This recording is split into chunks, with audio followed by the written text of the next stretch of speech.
Hello, my wonderful audience, and welcome to the Sea of Words channel. Today I present The Four Agreements, written by Don Miguel Ruiz. I hope you enjoy this read. The Toltec. Thousands of years ago, the Toltec were known throughout southern Mexico as women and men of knowledge.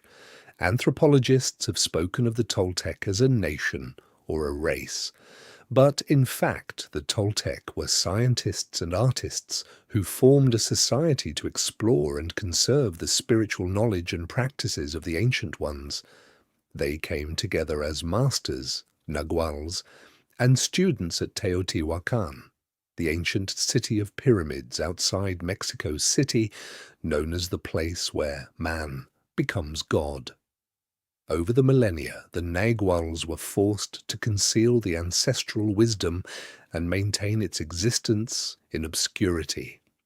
European conquest, coupled with rampant misuse of personal power by a few of the apprentices, made it necessary to shield the knowledge from those who were not prepared to use it wisely or who might intentionally misuse it for personal gain.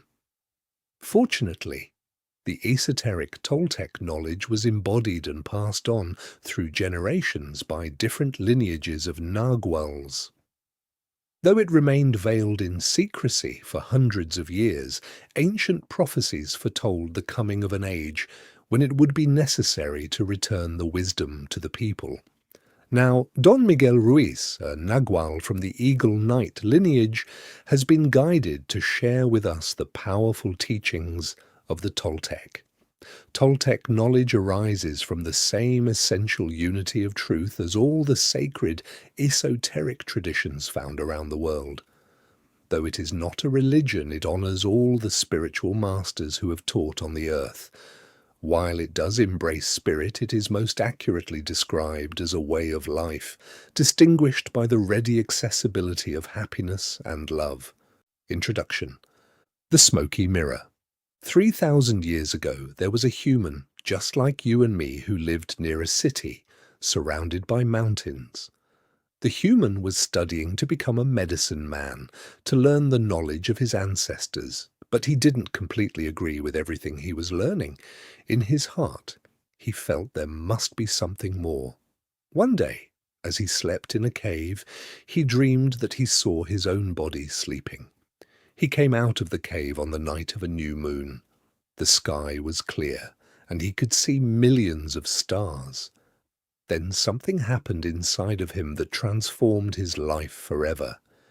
He looked at his hands, he felt his body, and he heard his own voice say, "I am made of light, I am made of stars."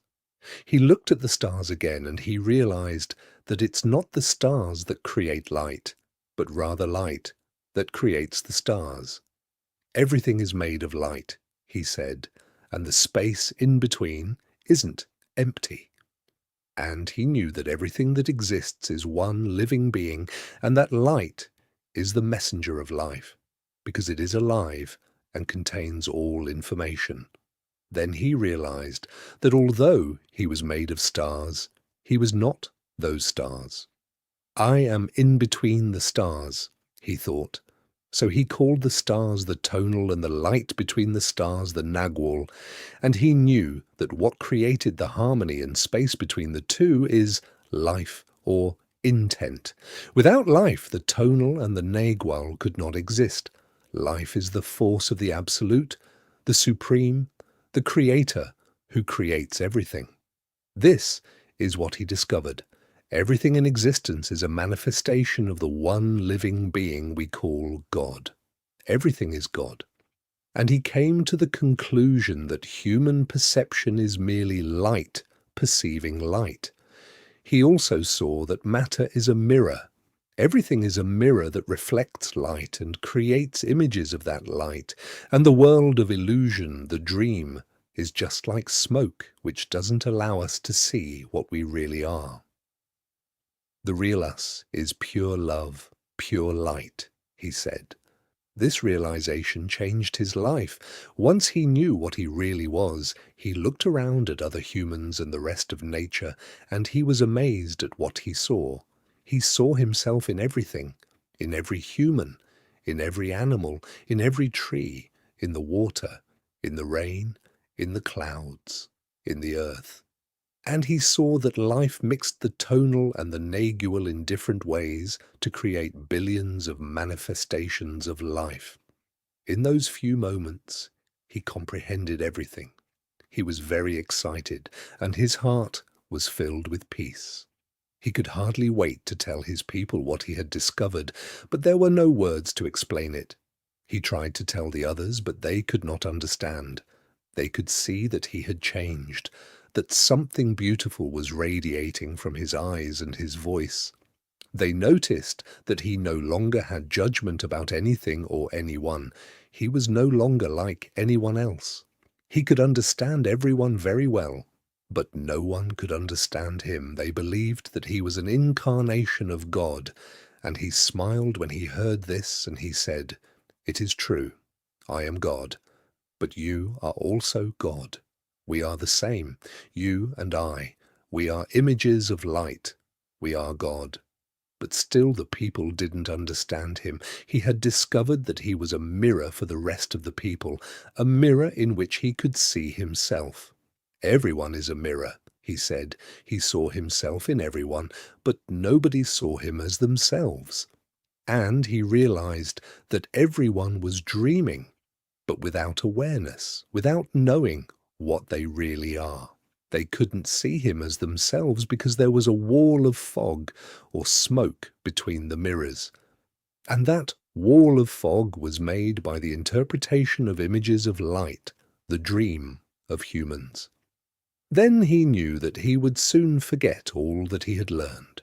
He wanted to remember all the visions he had had, so he decided to call himself the Smoky Mirror, so that he would always know that matter is a mirror, and the smoke in between is what keeps us from knowing what we are.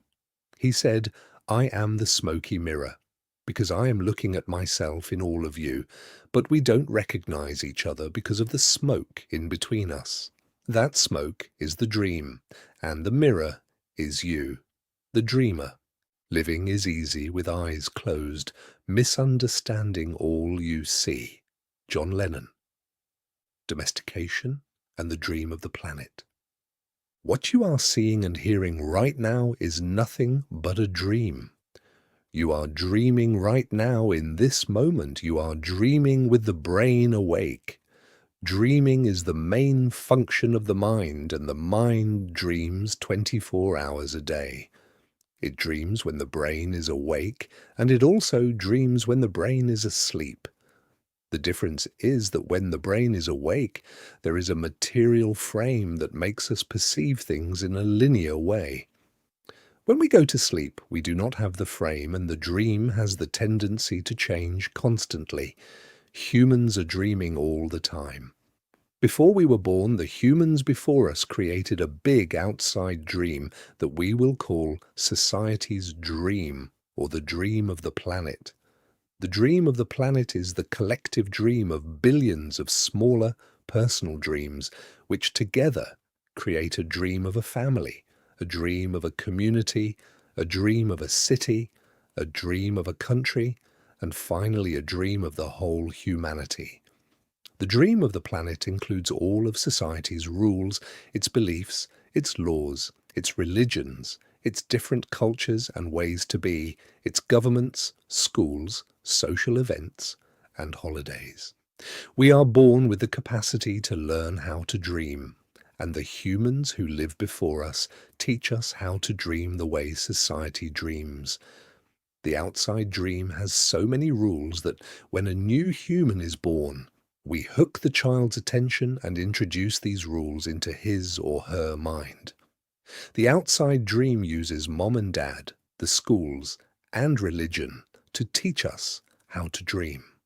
Attention is the ability we have to discriminate and to focus only on that which we want to perceive. We can perceive millions of things simultaneously, but using our attention we can hold whatever we want to perceive in the foreground of our mind. The adults around us hooked our attention and put information into our minds through repetition. That is the way we learned everything we know. By using our attention, we learned a whole reality, a whole dream. We learned how to behave in society, what to believe and what not to believe, what is acceptable and what is not acceptable, what is good and what is bad, what is beautiful and what is ugly, what is right and what is wrong. It was all there already, all that knowledge, all those rules and concepts about how to behave in the world. When you were in school, you sat in a little chair and put your attention on what the teacher was teaching you. When you went to church, you put your attention on what the priest or minister was telling you. It is the same dynamic with mom and dad, brothers and sisters. They were all trying to hook your attention. We also learn to hook the attention of other humans, and we develop a need for attention, which can become very competitive. Children compete for the attention of their parents, their teachers, their friends. Look at me. Look at what I'm doing. Hey, I'm here. The need for attention becomes very strong and continues into adulthood. The outside dream hooks our attention and teaches us what to believe, beginning with the language that we speak. Language is the code for understanding and communication between humans. Every letter, every word in each language is an agreement. We call this a page in a book. The word page is an agreement that we understand. Once we understand the code, our attention is hooked and the energy is transferred from one person to another. It was not your choice to speak English. You didn't choose your religion or your moral values. They were already there before you were born. We never had the opportunity to choose what to believe or what not to believe. We never chose even the smallest of these agreements. We didn't even choose our own name. As children, we didn't have the opportunity to choose our beliefs, but we agreed with the information that was passed to us from the dream of the planet via other humans. The only way to store information is by agreement. The outside dream may hook our attention, but if we don't agree, we don't store that information. As soon as we agree, we believe it, and this is called faith. To have faith is to believe unconditionally. That's how we learn as children. Children believe everything adults say. We agree with them, and our faith is so strong that the belief system controls our whole dream of life. We didn't choose these beliefs, and we may have rebelled against them, but we were not strong enough to win the rebellion. The result is surrender to the beliefs with our agreement. I call this process the domestication of humans. And through this domestication, we learn how to live and how to dream. In human domestication, the information from the outside dream is conveyed to the inside dream, creating our whole belief system. First, the child is taught the names of things: mom, dad, milk, bottle, day. By day, at home, at school, at church, and from television, we are told how to live, what kind of behavior is acceptable. The outside dream teaches us how to be a human. We have a whole concept of what a woman is and what a man is. And we also learn to judge. We judge ourselves, judge other people, judge the neighbors. Children are domesticated the same way that we domesticate a dog, a cat, or any other animal. In order to teach a dog, we punish the dog and we give it rewards. We train our children, whom we love so much, the same way that we train any domesticated animal, with a system of punishment and reward. We are told, "You're a good boy," or "You're a good girl," when we do what mom and dad want us to do. When we don't, we are a bad girl or a bad boy. When we went against the rules, we were punished. When we went along with the rules, we got a reward.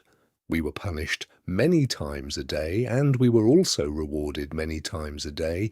Soon we became afraid of being punished and also afraid of not receiving the reward.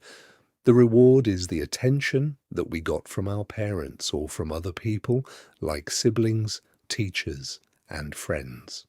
We soon develop a need to hook other people's attention in order to get the reward. The reward feels good, and we keep doing what others want us to do in order to get the reward. With that fear of being punished and that fear of not getting the reward, we start pretending to be what we are not, just to please others, just to be good enough for someone else. We try to please mum and dad. We try to please the teachers at school. We try to please the church. And so we start acting. We pretend to be what we are not because we are afraid of being rejected. The fear of being rejected becomes the fear of not being good enough. Eventually, we become someone that we are not. We become a copy of mama's beliefs, daddy's beliefs, society's beliefs, and religion's beliefs. All our normal tendencies are lost in the process of domestication. And when we are old enough for our mind to understand, we learn the word number. The adults say, don't do this and don't do that. We rebel and say, no. We rebel because we are defending our freedom. We want to be ourselves, but we are very little, and the adults are big and strong. After a certain time, we are afraid because we know that every time we do something wrong, we are going to be punished. The domestication is so strong that at a certain point in our lives, we no longer need anyone to domesticate us. We don't need mom or dad, the school, or the church to domesticate us. We are so well trained that we are our own domesticator. We are an auto-domesticated animal. We can now domesticate ourselves according to the same belief system we were given and using the same system of punishment and reward. We punish ourselves when we don't follow the rules according to our belief system. We reward ourselves when we are the good boy or good girl. The belief system is like a book of law that rules our mind. Without question, whatever is in that book of law is our truth. We base all of our judgments according to the book of law, even if these judgments go against our own inner nature. Even moral laws like the 10 Commandments are programmed into our mind in the process of domestication. One by one, all these agreements go into the book of law, and these agreements rule our dream. There is something in our minds that judges everybody and everything, including the weather, the dog, the cat, everything. The inner judge uses what is in our book of law to judge everything we do and don't do, everything we think and don't think, and everything we feel and don't feel. Everything lives under the tyranny of this judge.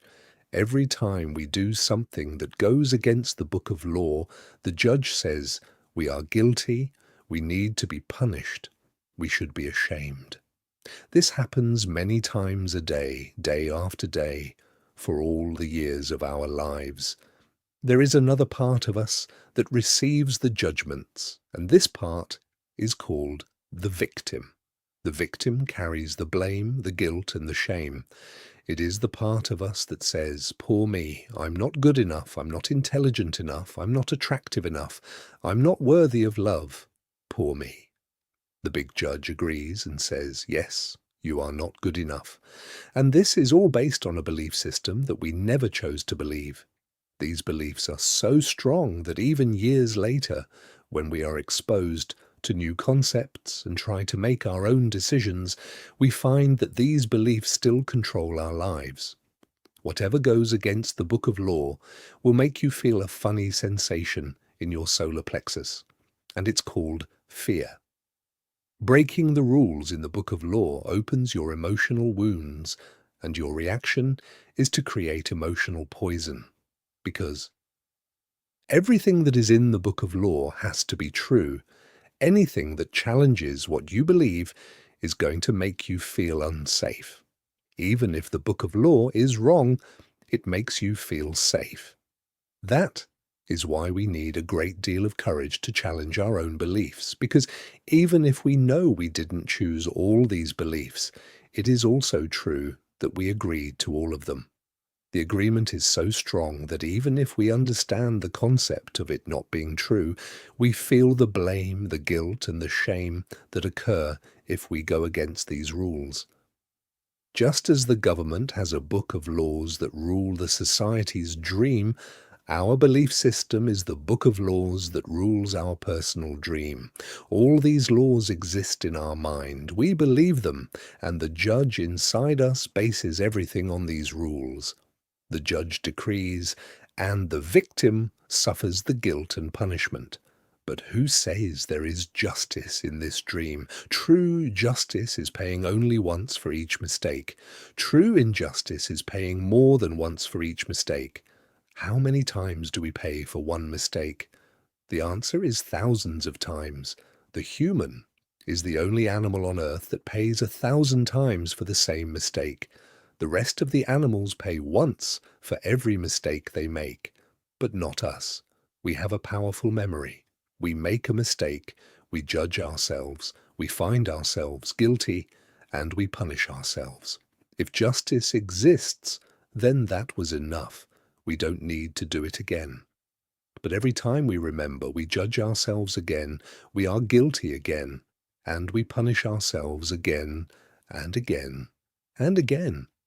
If we have a wife or husband, he or she also reminds us of the mistake, so we can judge ourselves again, punish ourselves again, and find ourselves guilty again. Is this fair? How many times do we make our spouse, our children, or our parents pay for the same mistake? Every time we remember the mistake, we blame them again and send them all the emotional poison we feel at the injustice, and then we make them pay again for the same mistake. Is that justice? The judge in the mind is wrong because the belief system, the book of law, is wrong. The whole dream is based on false law. 95% of the beliefs we have stored in our minds are nothing but lies, and we suffer because we believe all these lies. In the dream of the planet, it is normal for humans to suffer, to live in fear, and to create emotional dramas. The outside dream is not a pleasant dream. It is a dream of violence, a dream of fear, a dream of war, a dream of injustice. The personal dream of humans will vary, but globally it is mostly a nightmare. If we look at human society, we see a place so difficult to live in because it is ruled by fear. Throughout the world we see human suffering, anger, revenge, addictions, violence in the street, and tremendous injustice. It may exist at different levels in different countries around the world, but fear is controlling the outside dream. If we compare the dream of human society with the description of hell that religions all around the world have promulgated, we find they are exactly the same. Religions say that hell is a place of punishment, a place of fear, pain, and suffering, a place where the fire burns you. Fire is generated by emotions that come from fear. Whenever we feel the emotions of anger, jealousy, envy, or hate, we experience a fire burning within us. We are living in a dream of hell. If you consider hell as a state of mind, then hell is all around us. Others may warn us that if we don't do what they say we should do, we will go to hell. Bad news. We are already in hell, including the people who tell us that. No human can condemn another to hell because we are already there. Others can put us into a deeper hell, true, but only if we allow this to happen. Every human has his or her own personal dream, and just like the society dream, it is often ruled by fear. We learn to dream hell in our own life, in our personal dream. The same fears manifest in different ways for each person, of course, but we experience anger, jealousy, hate, envy, and other negative emotions.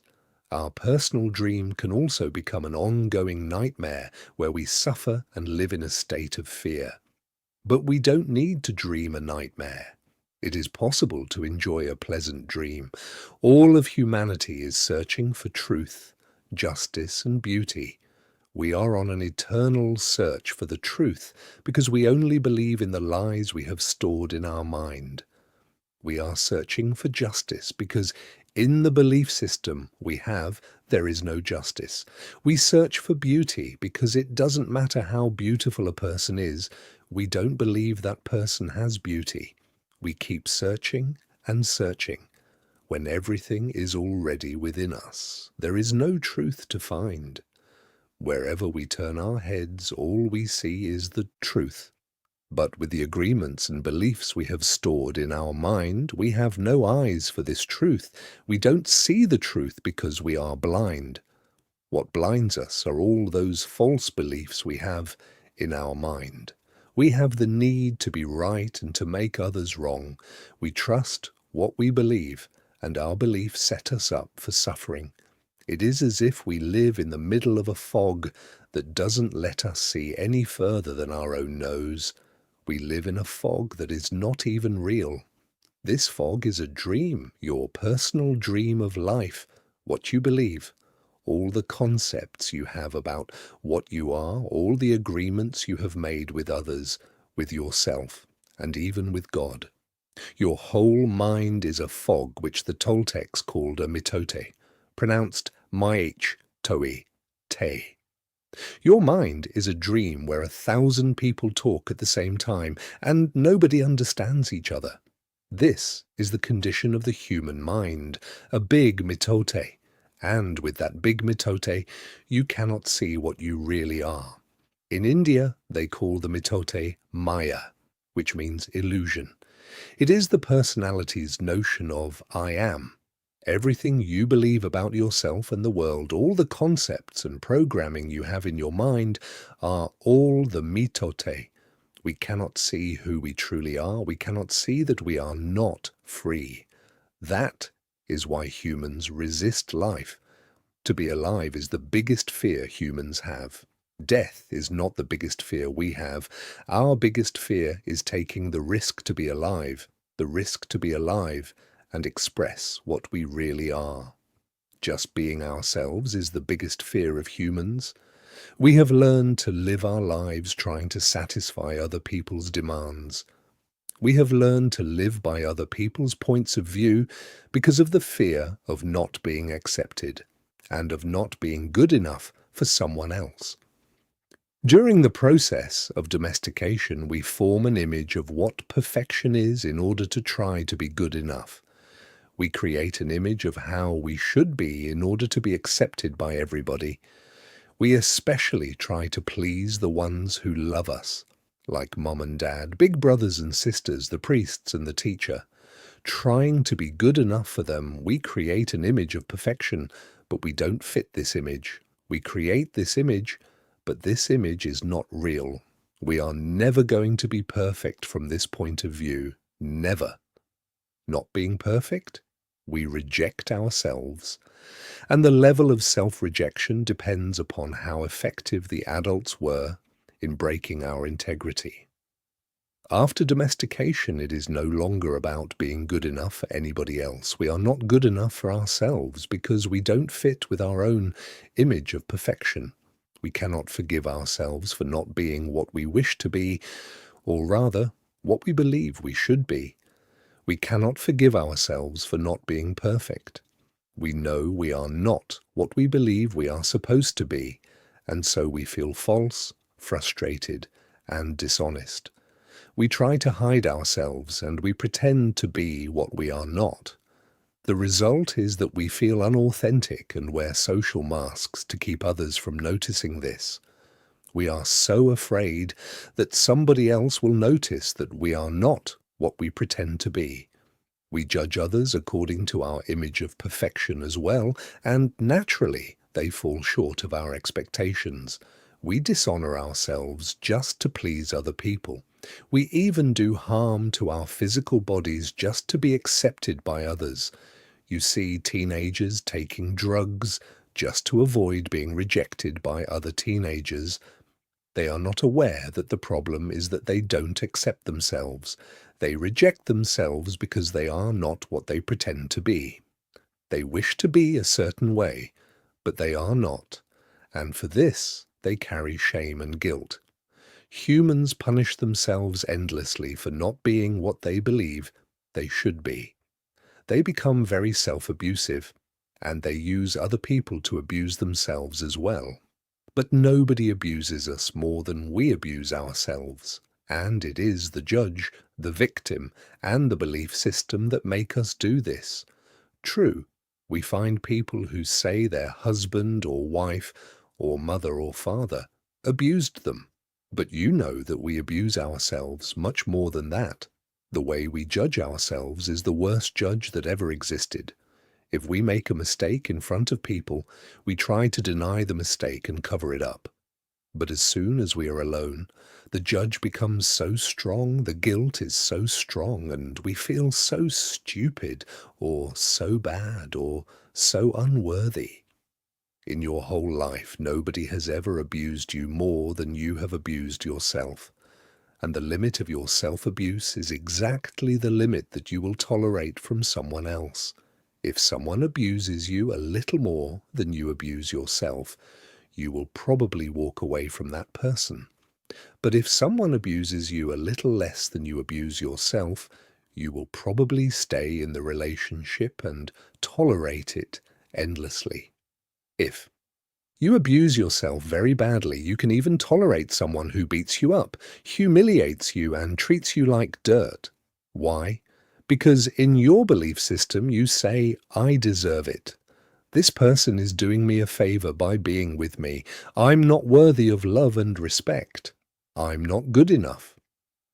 We have the need to be accepted and to be loved by others, but we cannot accept and love ourselves.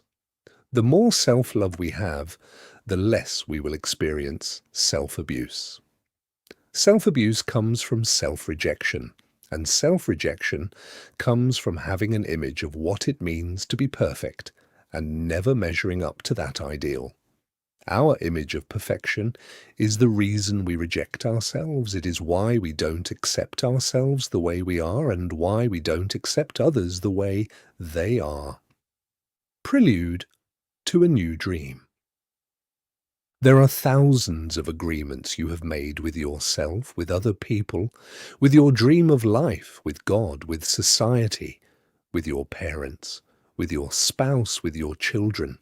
But the most important agreements are the ones you made with yourself. In these agreements you tell yourself who you are, what you feel, what you believe, and how to behave. The result is what you call your personality. In these agreements you say, this is what I am. This is what I believe.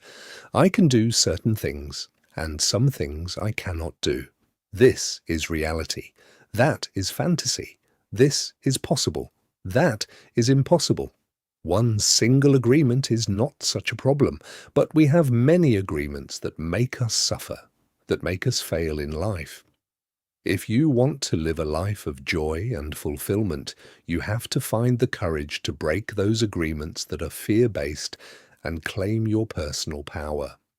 The agreements that come from fear require us to expend a lot of energy, but the agreements that come from love help us to conserve energy and even gain extra energy. Each of us is born with a certain amount of personal power that we rebuild every day after we rest. Unfortunately, we spend all our personal power first to create all these agreements and then to keep these agreements.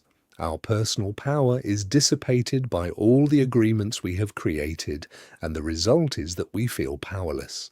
We have just enough power to survive each day because most of it is used to keep the agreements that trap us in the dream of the planet. How can we change the entire dream of our life when we have no power to change even the smallest agreement? If we can see it is our agreements that rule our own life, and we don't like the dream of our life, we need to change the agreements. When we are finally ready to change our agreements, there are 4 very powerful agreements that will help us to break those agreements that come from fear and deplete our energy. Each time you break an agreement, all the power you used to create it returns to you. If you adopt these 4 new agreements, they will create enough personal power for you to change the entire system of your old agreements. You need a very strong will in order to adopt the 4 agreements. But if you can begin to live your life with these agreements, the transformation in your life will be amazing. You will see the drama of hell disappear right before your very eyes. Instead of living in a dream of hell, you will be creating a new dream, your personal dream of heaven. The first agreement: be impeccable with your word. The first agreement is the most important one, and also the most difficult one to honor. It is so important that with just this first agreement, you will be able to transcend to the level of existence I call heaven on earth. The first agreement is to be impeccable with your word. It sounds very simple, but it is very, very powerful. Why your word? Your word is the power that you have to create. Your word is the gift that comes directly from God. The Gospel of John in the Bible, speaking of the creation of the universe, says, "In the beginning was the Word, and the Word was with God, and the Word is God." Through the Word you express your creative power. It is through the Word that you manifest everything. Regardless of what language you speak, your intent manifests through the Word. What you dream, what you feel, and what you really are will all be manifested through the Word. The Word is not just a sound or a written symbol. The Word is a force. It is the power you have to express and communicate, to think, and thereby to create the events in your life. You can speak. What other animal on the planet can speak? The Word is the most powerful tool you have as a human. It is the tool of magic. But like a sword with 2 edges, your word can create the most beautiful dream, or your word can destroy everything around you. One edge is the misuse of the word, which creates a living hell. The other edge is the impeccability of the word, which will only create beauty, love, and heaven on earth. Depending upon how it is used, the word can set you free, or it can enslave you even more than you know. All the magic you possess is based on your word. Your word is pure magic, and misuse of your word is black magic. The word is so powerful that one word can change a life or destroy the lives of millions of people. Some years ago, one man in Germany, by the use of the word, manipulated a whole country of the most intelligent people. He led them into a world war with just the power of his word. He convinced others to commit the most atrocious acts of violence. He activated people's fear with the word, and like a big explosion, there was killing and war all around the world. All over the world, humans destroyed other humans because they were afraid of each other. Hitler's word, based on fear-generated beliefs and agreements, will be remembered for centuries. The human mind is like a fertile ground where seeds are continually being planted. The seeds are opinions, ideas, and concepts. You plant a seed, a thought, and it grows. The word is like a seed, and the human mind is so fertile. The only problem is that too often it is fertile for the seeds of fear. Every human mind is fertile, but only for those kinds of seeds it is prepared for. What is important is to see which kind of seeds our mind is fertile for, and to prepare it to receive the seeds of love. Take the example of Hitler. He sent out all those seeds of fear, and they grew very strong and beautifully achieved massive destruction. Seeing the awesome power of the word, we must understand what power comes out of our mouths. One fear or doubt planted in our mind can create an endless drama of events. One word is like a spell, and humans use the word like black magicians, thoughtlessly putting spells on each other. Every human is a magician, and we can either put a spell on someone with our word, or we can release someone from a spell. We cast spells all the time with our opinions. An example: I see a friend and give him an opinion that just popped into my mind. I say, I see that kind of colour in your face in people who are going to get cancer. If he listens to the word and if he agrees, he will have cancer in less than 1 year. That is the power of the word. During our domestication, our parents and siblings gave their opinions about us without even thinking. We believed these opinions and we lived in fear over these opinions, like not being good at swimming or sports or writing. Someone gives an opinion and says, "Look, this girl is ugly." The girl listens, believes she is ugly, and grows up with the idea that she is ugly. It doesn't matter how beautiful she is. As long as she has that agreement, she will believe that she is ugly. That is the spell she is under. By hooking our attention, the word can enter our mind and change a whole belief, for better or for worse. Another example: you may believe you are stupid, and you may have believed this for as long as you can remember. This agreement can be very tricky, causing you to do a lot of things just to ensure that you are stupid. You may do something and think to yourself, "I wish I was smart, but I must be stupid or I wouldn't have done that." The mind goes in hundreds of different directions, and we could spend days getting hooked by just that one belief in our own stupidity. Then one day, someone hooks your attention and, using the word, lets you know that you are not stupid. You believe what the person says and make a new agreement. As a result, you no longer feel or act stupid. A whole spell is broken just by the power of the word. Conversely, if you believe you are stupid and someone hooks your attention and says, "Yes, you are really the most stupid person I have ever met," the agreement will be reinforced and become even stronger. Now, let us see what the word impeccability means. Impeccability means without sin. Impeccable comes from the Latin peccatus, which means sin. The im in impeccable means without, so impeccable means without sin. Religions talk about sin and sinners, but let's understand what it really means to sin. A sin is anything that you do which goes against yourself. Everything you feel or believe or say that goes against yourself is a sin. You go against yourself when you judge or blame yourself for anything. Being without sin is exactly the opposite. Being impeccable is not going against yourself. When you are impeccable, you take responsibility for your actions, but you do not judge or blame yourself. From this point of view, the whole concept of sin changes from something moral or religious to something common sense. Sin begins with rejection of yourself. Self-rejection is the biggest sin that you commit.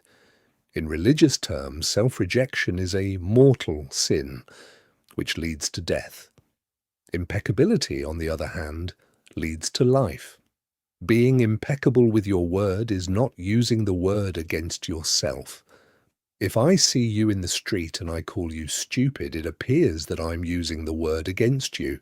But really, I'm using my word against myself, because you're going to hate me for this, and your hating me is not good for me. Therefore, if I get angry and with my words send all that emotional poison to you, I'm using the word against myself. If I love myself, I will express that love in my interactions with you, and then I am being impeccable with the word, because that action will produce a like reaction.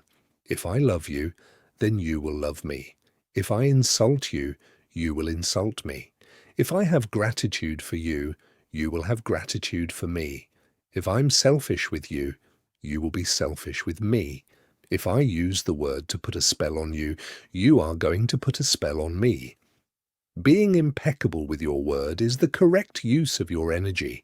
It means to use your energy in the direction of truth and love for yourself. If you make an agreement with yourself to be impeccable with your word, just with that intention, the truth will manifest through you and clean all the emotional poison that exists within you.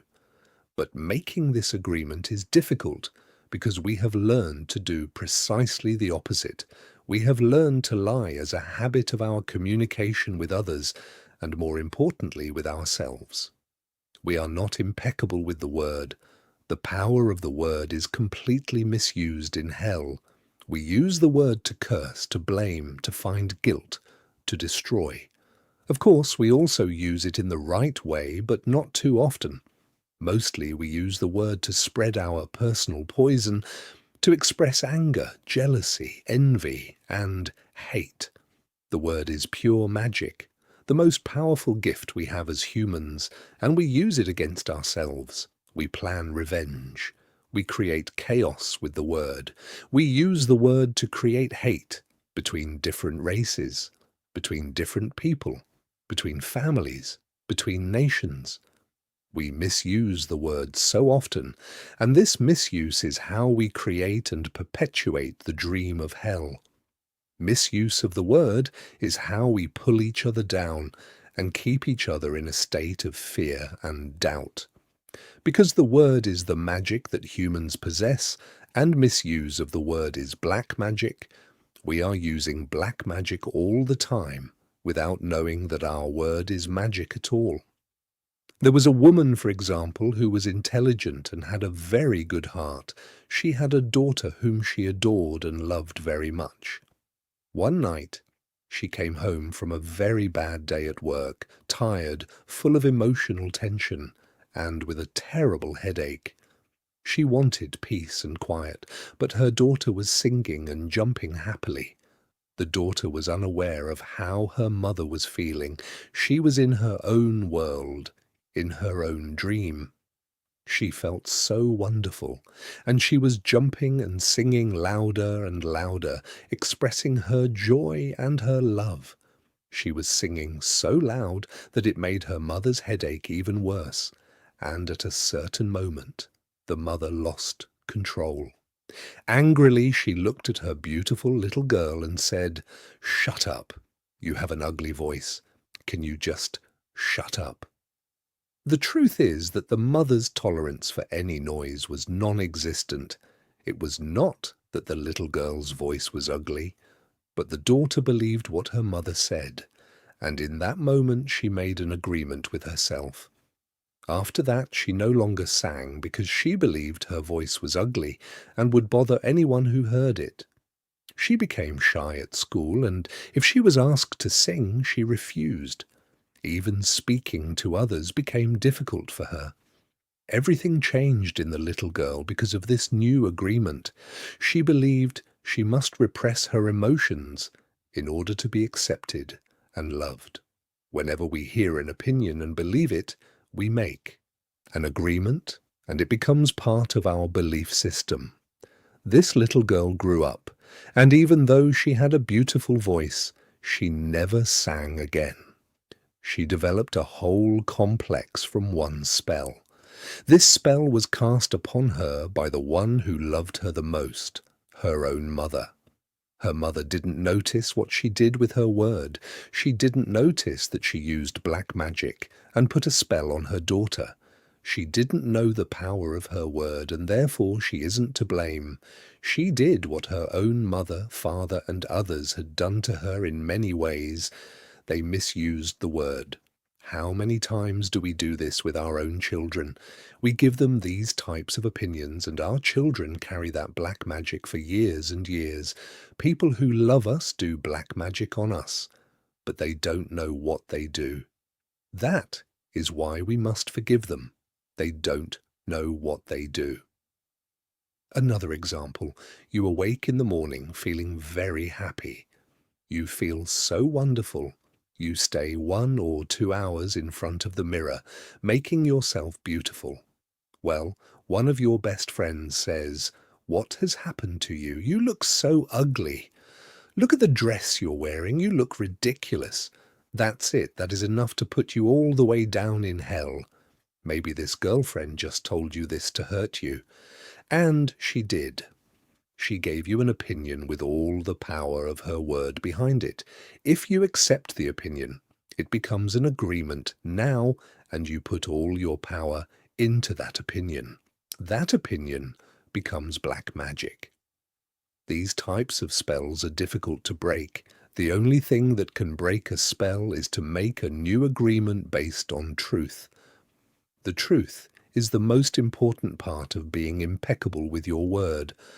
On one side of the sword are the lies which create black magic, and on the other side of the sword is the truth which has the power to break the spell of black magic.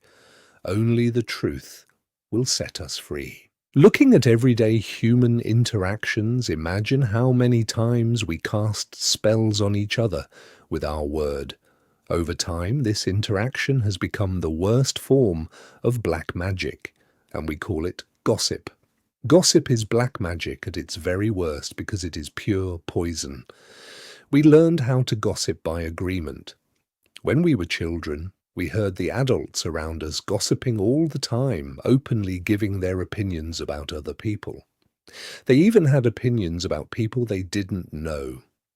Emotional poison was transferred along with the opinions, and we learned this as the normal way to communicate.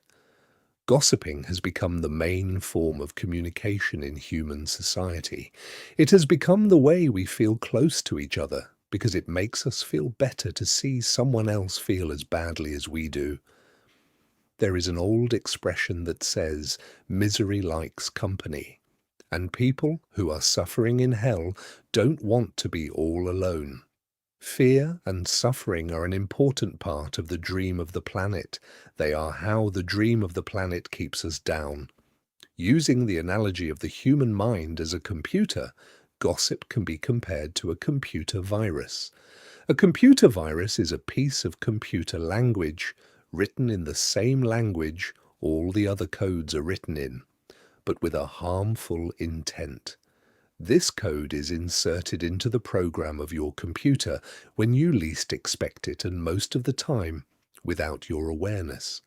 After this code has been introduced, your computer doesn't work quite right, or it doesn't function at all, because the codes get so mixed up with so many conflicting messages that it stops producing good results.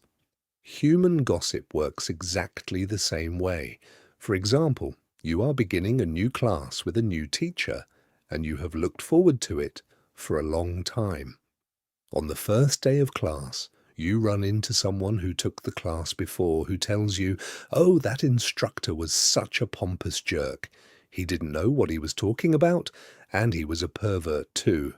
So watch out." You are immediately imprinted with the word and the emotional code the person had when saying this, but what you are not aware of is his or her motivation in telling you. This person could be angry for failing the class or simply making an assumption based on fears and prejudices, but because you have learned to ingest information like a child, some part of you believes the gossip and you go on to the class. As the teacher speaks, you feel the poison come up inside you, and you don't realize you see the teacher through the eyes of the person who gave you that gossip. Then you start talking to other people in the class about this, and they start to see the teacher in the same way, as a jerk and a pervert. You really hate the class, and soon you decide to drop out. You blame the teacher, but it is gossip that is to blame. All of this mess can be caused by one little computer virus. One little piece of misinformation can break down communication between people, causing every person it touches to become infected and contagious to others. Imagine that every single time others gossip to you, they insert a computer virus into your mind, causing you to think a little less clearly every time. Then imagine that in an effort to clean up your own confusion and get some relief from the poison, you gossip and spread these viruses to someone else. Now imagine this pattern going on in a never-ending chain between all the humans on Earth. The result is a world full of humans who can only read information through circuits that are clogged with a poisonous, contagious virus. Once again, this poisonous virus is what the Toltecs called the mitote, the chaos of 1,000 different voices all trying to talk at once in the mind. Even worse are the black magicians or computer hackers who intentionally spread the virus. Think back to a time when you or someone you know was angry with someone else and desired revenge. In order to seek revenge, you said something to or about that person with the intention of spreading poison and making that person feel bad about him or herself. As children, we do this quite thoughtlessly, but as we grow older, we become much more calculated in our efforts to bring other people down. Then we lie to ourselves and say, that person received a just punishment for their wrongdoing. When we see the world through a computer virus, it is easy to justify the cruelest behavior. What we don't see is that misuse of our word is putting us deeper into hell. For years we have received the gossip and spells from the words of others, but also from the way we use our word with ourselves. We talk to ourselves constantly, and most of the time we say things like, "Oh, I look fat. I look ugly. I'm getting old. I'm losing my hair. I'm stupid. I never understand anything. I will never be good enough. And I'm never going to be perfect." Do you see how we use the word against ourselves? We must begin to understand what the word is and what the word does. If you understand the first agreement, be impeccable with your word, you begin to see all the changes that can happen in your life. Changes first in the way you deal with yourself, and later in the way you deal with other people, especially those you love the most. Consider how many times you have gossiped about the person you love the most to gain the support of others for your point of view. How many times have you hooked other people's attention and spread poison about your loved one in order to make your opinion right? Your opinion is nothing but your point of view. It is not necessarily true. Your opinion comes from your beliefs, your own ego, and your own dream. We create all this poison and spread it to others just so we can feel right about our own point of view. If we adopt the first agreement and become impeccable with our word, any emotional poison will eventually be cleaned from our mind and from our communication in our personal relationships, including with our pet dog or cat. Impeccability of the word will also give you immunity from anyone putting a negative spell on you. You will only receive a negative idea if your mind is fertile ground for that idea. When you become impeccable with your word, your mind is no longer fertile ground for words that come from black magic. Instead, it is fertile for the words that come from love. You can measure the impeccability of your word by your level of self-love. How much you love yourself and how you feel about yourself are directly proportionate to the quality and integrity of your word. When you are impeccable with your word, you feel good, you feel happy and at peace. You can transcend the dream of hell just by making the agreement to be impeccable with your word. Right now I am planting that seed in your mind. Whether or not the seed grows depends upon how fertile your mind is for the seeds of love. It is up to you to make this agreement with yourself. I am impeccable with my word. Nurture this seed, and as it grows in your mind, it will generate more seeds of love to replace the seeds of fear. This first agreement will change the kind of seeds your mind is fertile for. Be impeccable with your word. This is the first agreement that you should make if you want to be free, if you want to be happy, if you want to transcend the level of existence that is hell. It is very powerful. Use the word in the correct way. Use the word to share your love. Use white magic, beginning with yourself. Tell yourself how wonderful you are, how great you are. Tell yourself how much you love yourself. Use the word to break all those teeny, tiny agreements that make you suffer. It is possible. It is possible because I did it, and I am no better than you. No, we are exactly the same. We have the same kind of brain, the same kind of bodies. We are humans. If I was able to break those agreements and create new agreements, then you can do the same. If I can be impeccable with my word, why not you? Just this one agreement can change your whole life. Impeccability of the word can lead you to personal freedom, to huge success and abundance. It can take away all fear and transform it into joy and love. Just imagine what you can create with impeccability of the word. With the impeccability of the word, you can transcend the dream of fear and live a different life. You can live in heaven in the middle of thousands of people living in hell because you are immune to that hell. You can attain the kingdom of heaven from this one agreement. Be impeccable with your word. The second agreement, don't take anything personally. The next three agreements are really born from the first agreement. The second agreement is don't take anything personally. Whatever happens around you, don't take it personally. Using an earlier example, if I see you on the street and I say, "Hey, you are so stupid," without knowing you, it's not about you, it's about me. If you take it personally, then perhaps you believe you are stupid. Maybe you think to yourself, how does he know?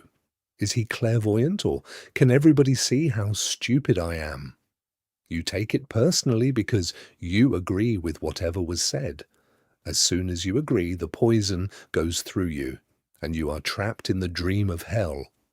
What causes you to be trapped is what we call personal importance.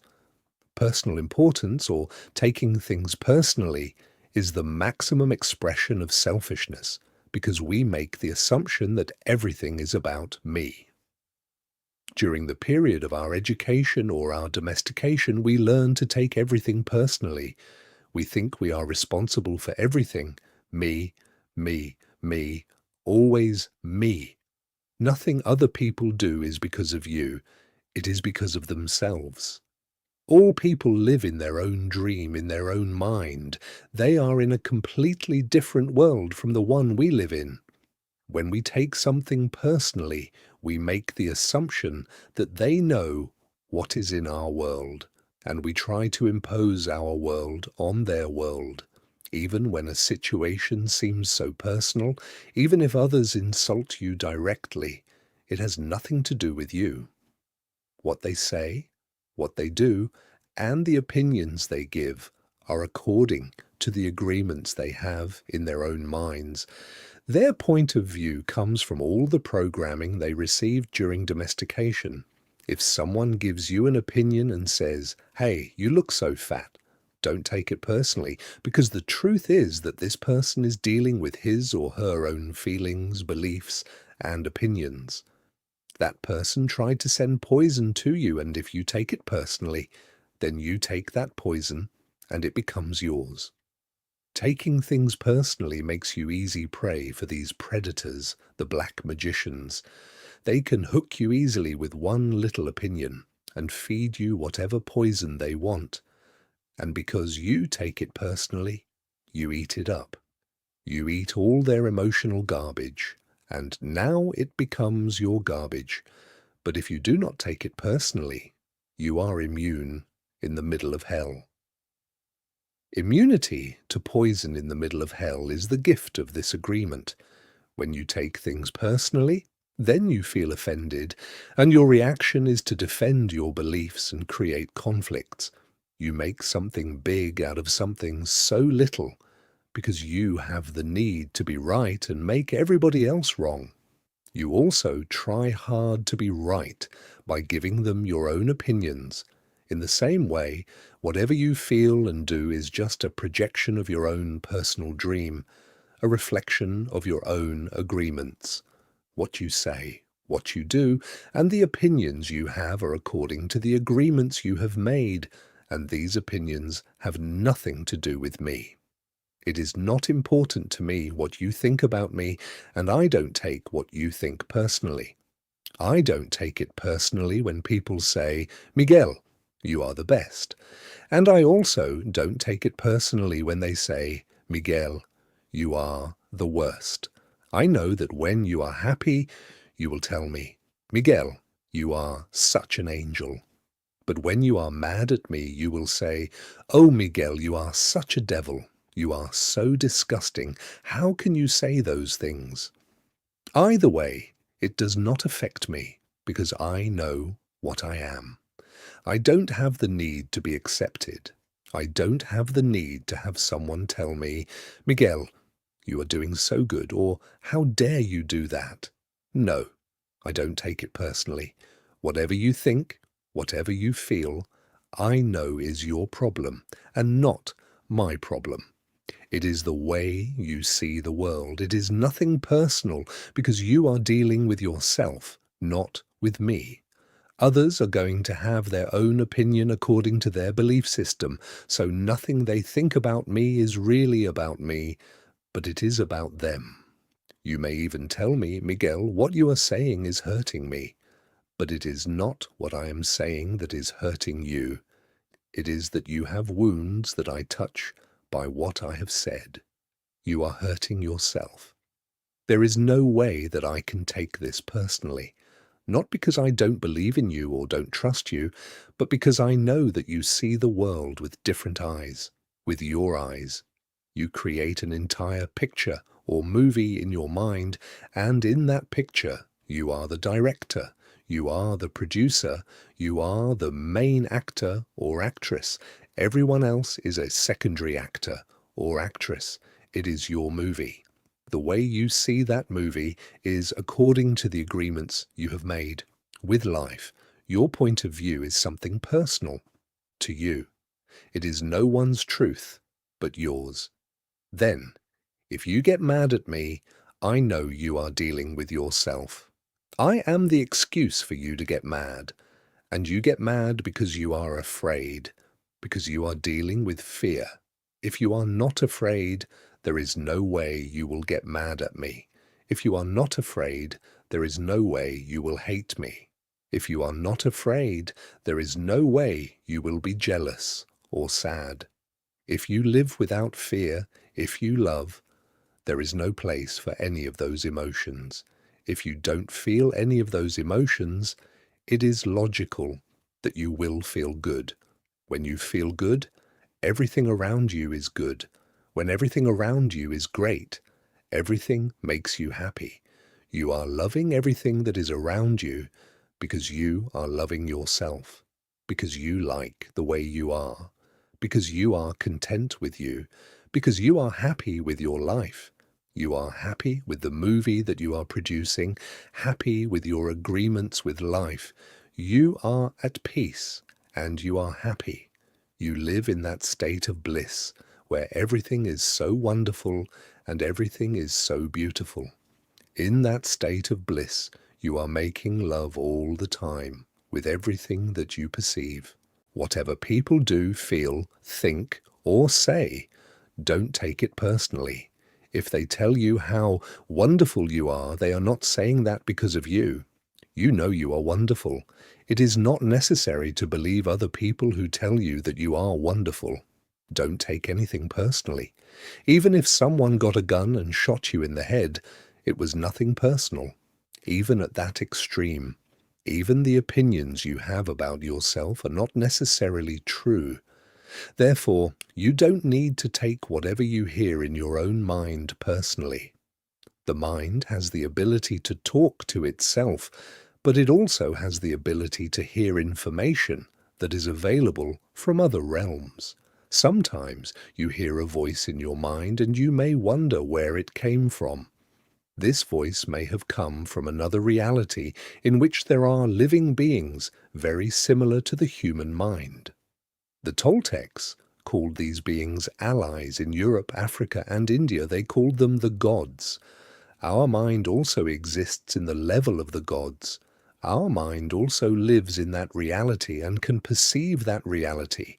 The mind sees with the eyes and perceives this waking reality, but the mind also sees and perceives without the eyes, although the reason is hardly aware of this perception. The mind lives in more than one dimension. There may be times when you have ideas that don't originate in your mind, but you are perceiving them with your mind. You have the right to believe or not believe these voices, and the right not to take what they say personally. We have a choice whether or not to believe the voices we hear within our own minds, just as we have a choice of what to believe and agree with in the dream of the planet. The mind can also talk and listen to itself. The mind is divided as your body is divided, just as you can say, I have one hand and I can shake my other hand and feel the other hand. The mind can talk to itself. Part of the mind is speaking and the other part is listening. It is a big problem when 1,000 parts of your mind are all speaking at the same time. This is called a mitote, remember? The mitote can be compared to a huge marketplace where thousands of people are talking and bartering at the same time. Each one has different thoughts and feelings, each one has a different point of view. The programming in the mind, all of those agreements we have made, are not necessarily compatible with each other. Every agreement is like a separate living being. It has its own personality and its own voice. There are conflicting agreements that go against other agreements and on until it becomes a big war in the mind. The mitote is the reason humans hardly know what they want, how they want it, or when they want it. They don't agree with themselves because there are parts of the mind that want one thing, and other parts that want exactly the opposite. Some part of the mind has objections to certain thoughts and actions, and another part supports the actions of the opposing thoughts. All these little living beings create inner conflict because they are alive, and they each have a voice. Only by making an inventory of our agreements will we uncover all of the conflicts in the mind and eventually make order out of the chaos of the mitote. Don't take anything personally, because by taking things personally, you set yourself up to suffer for nothing. Humans are addicted to suffering at different levels and to different degrees, and we support each other in maintaining these addictions. Humans agree to help each other suffer.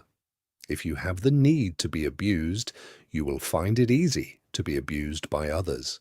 Likewise, if you are with people who need to suffer, something in you makes you abuse them. It is as if they have a note on their back that says, "Please kick me." They are asking for justification for their suffering. Their addiction to suffering is nothing but an agreement that is reinforced every day. Wherever you go, you will find people lying to you, and as your awareness grows, you will notice that you also lie to yourself. Do not expect people to tell you the truth, because they also lie to themselves. You have to trust yourself and choose to believe or not to believe what someone says to you. When we really see other people as they are without taking it personally, we can never be hurt by what they say or do. Even if others lie to you, it is okay. They are lying to you because they are afraid. They are afraid you will discover that they are not perfect. It is painful to take that social mask off. If others say one thing but do another, you are lying to yourself if you don't listen to their actions. But if you are truthful with yourself, you will save yourself a lot of emotional pain. Telling yourself the truth about it may hurt, but you don't need to be attached to the pain. Healing is on the way, and it's just a matter of time before things will be better for you. If someone is not treating you with love and respect, it is a gift if they walk away from you. If that person doesn't walk away, you will surely endure many years of suffering with him or her. Walking away may hurt for a while, but your heart will eventually heal. Then you can choose what you really want. You will find that you don't need to trust others as much as you need to trust yourself to make the right choices. When you make it a strong habit not to take anything personally, you avoid many upsets in your life. Your anger, jealousy, and envy will disappear, and even your sadness will simply disappear if you don't take things personally. If you can make this second agreement a habit, you will find that nothing can put you back into hell. There is a huge amount of freedom that comes to you when you take nothing personally. You become immune to black magicians, and no spell can affect you regardless of how strong it may be. The whole world can gossip about you, and if you don't take it personally, you are immune. Someone can intentionally send emotional poison, and if you don't take it personally, you will not eat it. When you don't take the emotional poison, it becomes even worse in the sender, but not in you. You can see how important this agreement is. Taking nothing personally helps you to break many habits and routines that trap you in the dream of hell and cause needless suffering. Just by practicing this second agreement, you begin to break dozens of teeny, tiny agreements that cause you to suffer. And if you practice the first two agreements, you will break 75% of the teeny, tiny agreements that keep you trapped in hell. Write this agreement on paper and put it on your refrigerator to remind you all the time. Don't take anything personally. As you make a habit of not taking anything personally, you won't need to place your trust in what others do or say. You will only need to trust yourself to make responsible choices. You are never responsible for the actions of others. You are only responsible for you. When you truly understand this and refuse to take things personally, you can hardly be hurt by the careless comments or actions of others. If you keep this agreement, you can travel around the world with your heart completely open, and no one can hurt you. You can say, "I love you," without fear of being ridiculed or rejected. You can ask for what you need. You can say yes, or you can say no, whatever you choose, without guilt or self-judgment. You can choose to follow your heart always. Then you can be in the middle of hell and still experience inner peace and happiness. You can stay in your state of bliss, and hell will not affect you at all. The third agreement: don't make assumptions. The third agreement is don't make assumptions. We have the tendency to make assumptions about everything. The problem with making assumptions is that we believe they are the truth. We could swear they are real. We make assumptions about what others are doing or thinking. We take it personally. Then we blame them and react by sending emotional poison with our word. That is why, whenever we make assumptions, we're asking for problems.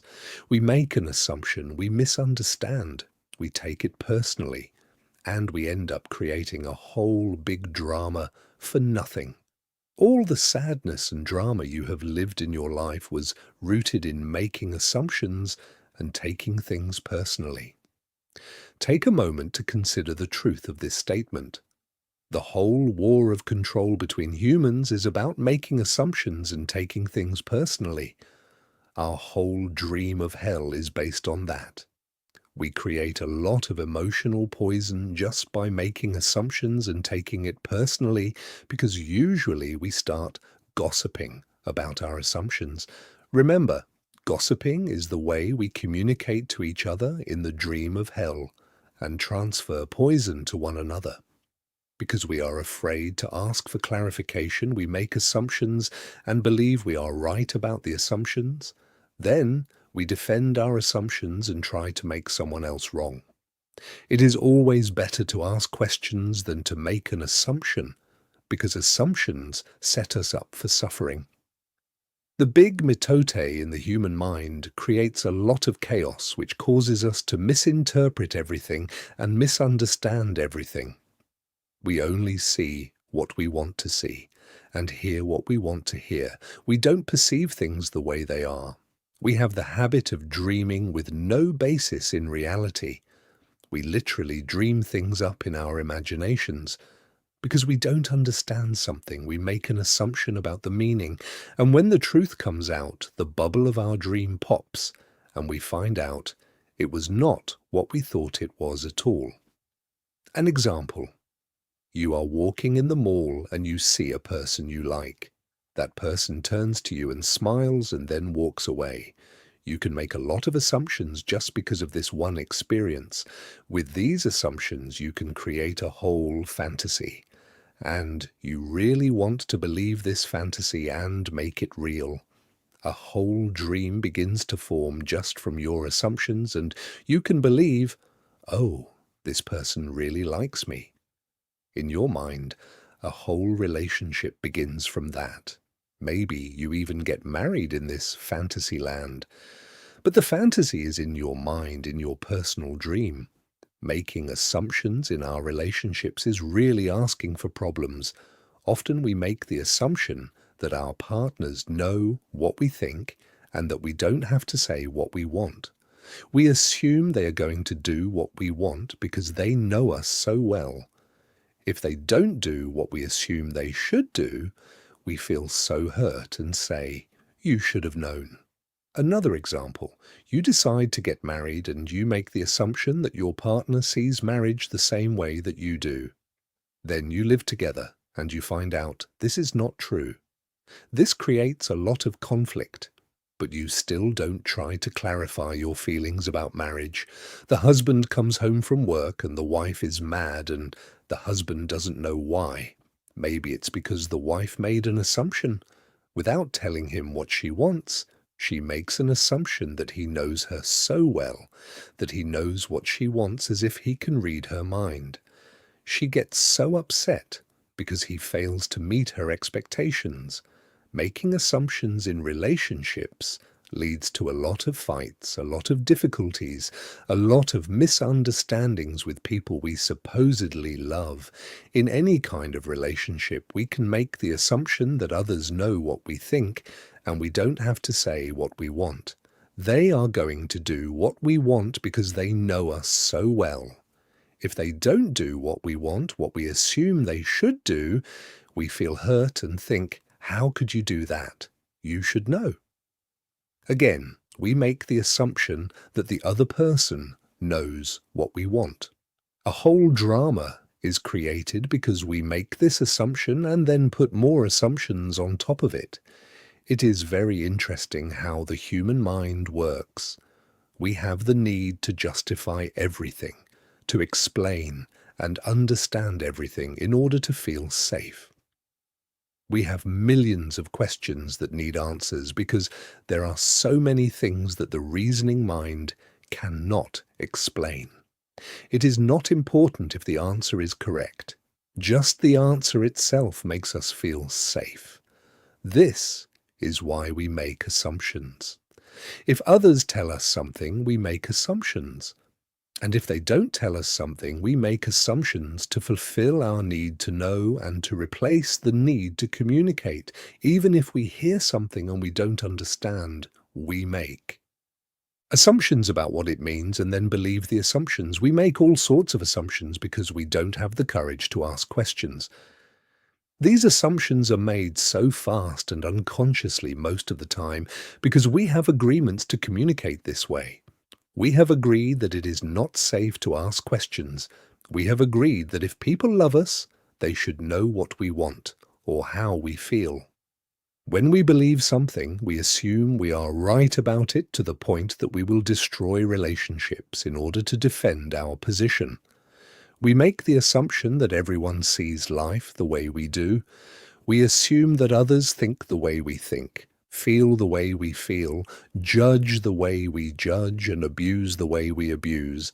This is the biggest assumption that humans make, and this is why we have a fear of being ourselves around others. Because we think everyone else will judge us, victimize us, abuse us, and blame us, as we do ourselves. So even before others have a chance to reject us, we have already rejected ourselves. That is the way the human mind works. We also make assumptions about ourselves, and this creates a lot of inner conflict. I think I am able to do this. You make this assumption, for instance, then you discover you aren't able to do it. You overestimate or underestimate yourself because you haven't taken the time to ask yourself questions and to answer them. Perhaps you need to gather more facts about a particular situation, or maybe you need to stop lying to yourself about what you truly want. Often, when you go into a relationship with someone you like, you have to justify why you like that person. You only see what you want to see, and you deny there are things you don't like about that person. You lie to yourself just to make yourself right. Then you make assumptions, and one of the assumptions is, my love will change this person. But this is not true. Your love will not change anybody. If others change, it's because they want to change, not because you can change them. Then something happens between the two of you and you get hurt. Suddenly you see what you didn't want to see before. Only now it is amplified by your emotional poison. Now you have to justify your emotional pain and blame them for your choices. We don't need to justify love. It is there or not there. Real love is accepting other people the way they are without trying to change them. If we try to change them, this means we don't really like them. Of course, if you decide to live with someone, if you make that agreement, it is always better to make that agreement with someone who is exactly the way you want him or her to be. Find someone whom you don't have to change at all. It is much easier to find someone who is already the way you want him or her to be, instead of trying to change that person. Also, that person must love you just the way you are, so he or she doesn't have to change you at all. If others feel they have to change you, that means they really don't love you just the way you are. So why be with someone if you're not the way he or she wants you to be? We have to be what we are so we don't have to present a false image. If you love me the way I am, okay, take me. If you don't love me the way I am, okay, bye-bye, find someone else. It may sound harsh, but this kind of communication means the personal agreements we make with others are clear and impeccable. Just imagine the day that you stop making assumptions with your partner and eventually with everyone else in your life. Your way of communicating will change completely, and your relationships will no longer suffer from conflicts created by mistaken assumptions. The way to keep yourself from making assumptions is to ask questions. Make sure the communication is clear. If you don't understand, ask. Have the courage to ask questions until you are clear as you can be. And even then, do not assume you know all there is to know about a given situation. Once you hear the answer, you will not have to make assumptions because you will know the truth. Also, find your voice to ask for what you want. Everybody has the right to tell you no or yes, but you always have the right to ask. Likewise, everybody has the right to ask you, and you have the right to say yes or no. If you don't understand something, it is better for you to ask and be clear instead of making an assumption. The day you stop making assumptions, you will communicate cleanly and clearly, free of emotional poison. Without making assumptions, your word becomes impeccable. With clear communication, all of your relationships will change, not only with your partner, but with everyone else. You won't need to make assumptions because everything becomes so clear. This is what I want. This is what you want. If we communicate in this way, our word becomes impeccable. If all humans could communicate in this way, with impeccability of the word, there would be no wars, no violence, no misunderstandings. All human problems would be resolved if we could just have good, clear communication.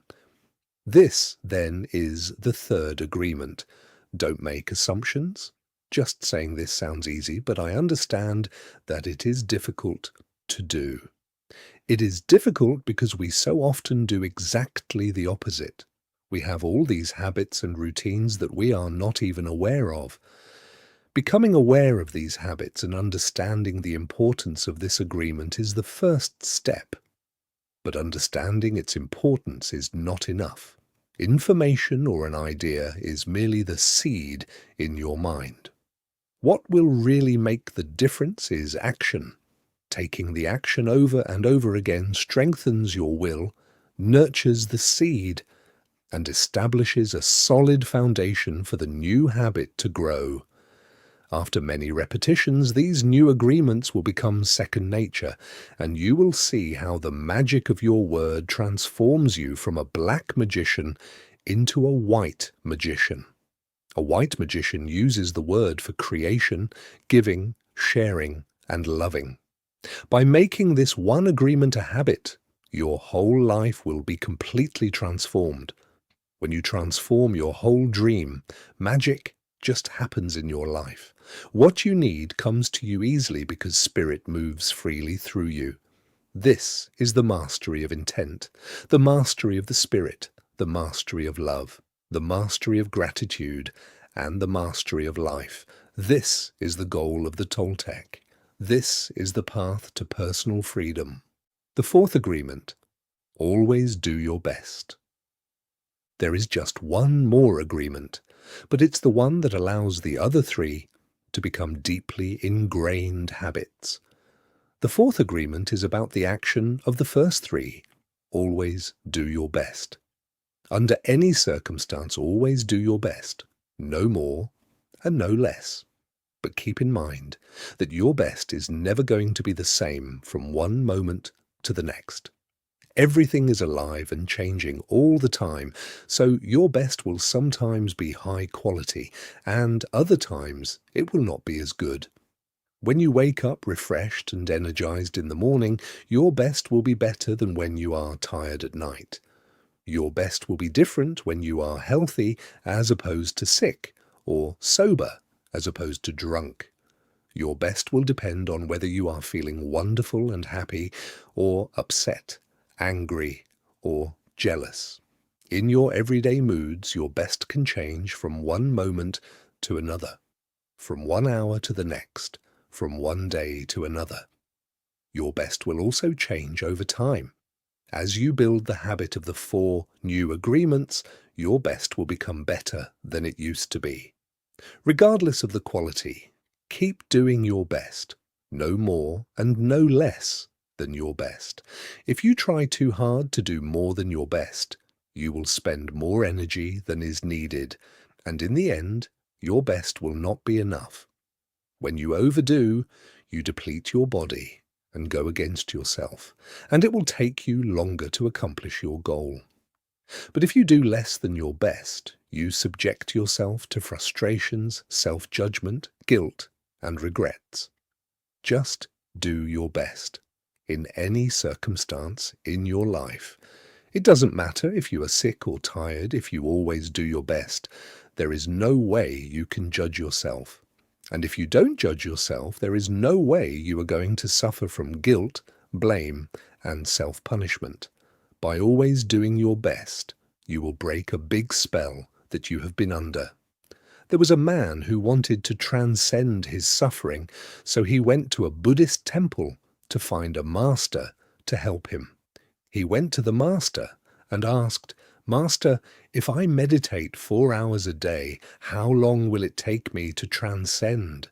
The master looked at him and said, "If you meditate 4 hours a day, perhaps you will transcend in 10 years. Thinking he could do better, the man then said, "Oh, master, what if I meditated 8 hours a day? How long will it take me to transcend?" The master looked at him and said, If you meditate 8 hours a day, perhaps you will transcend in 20 years.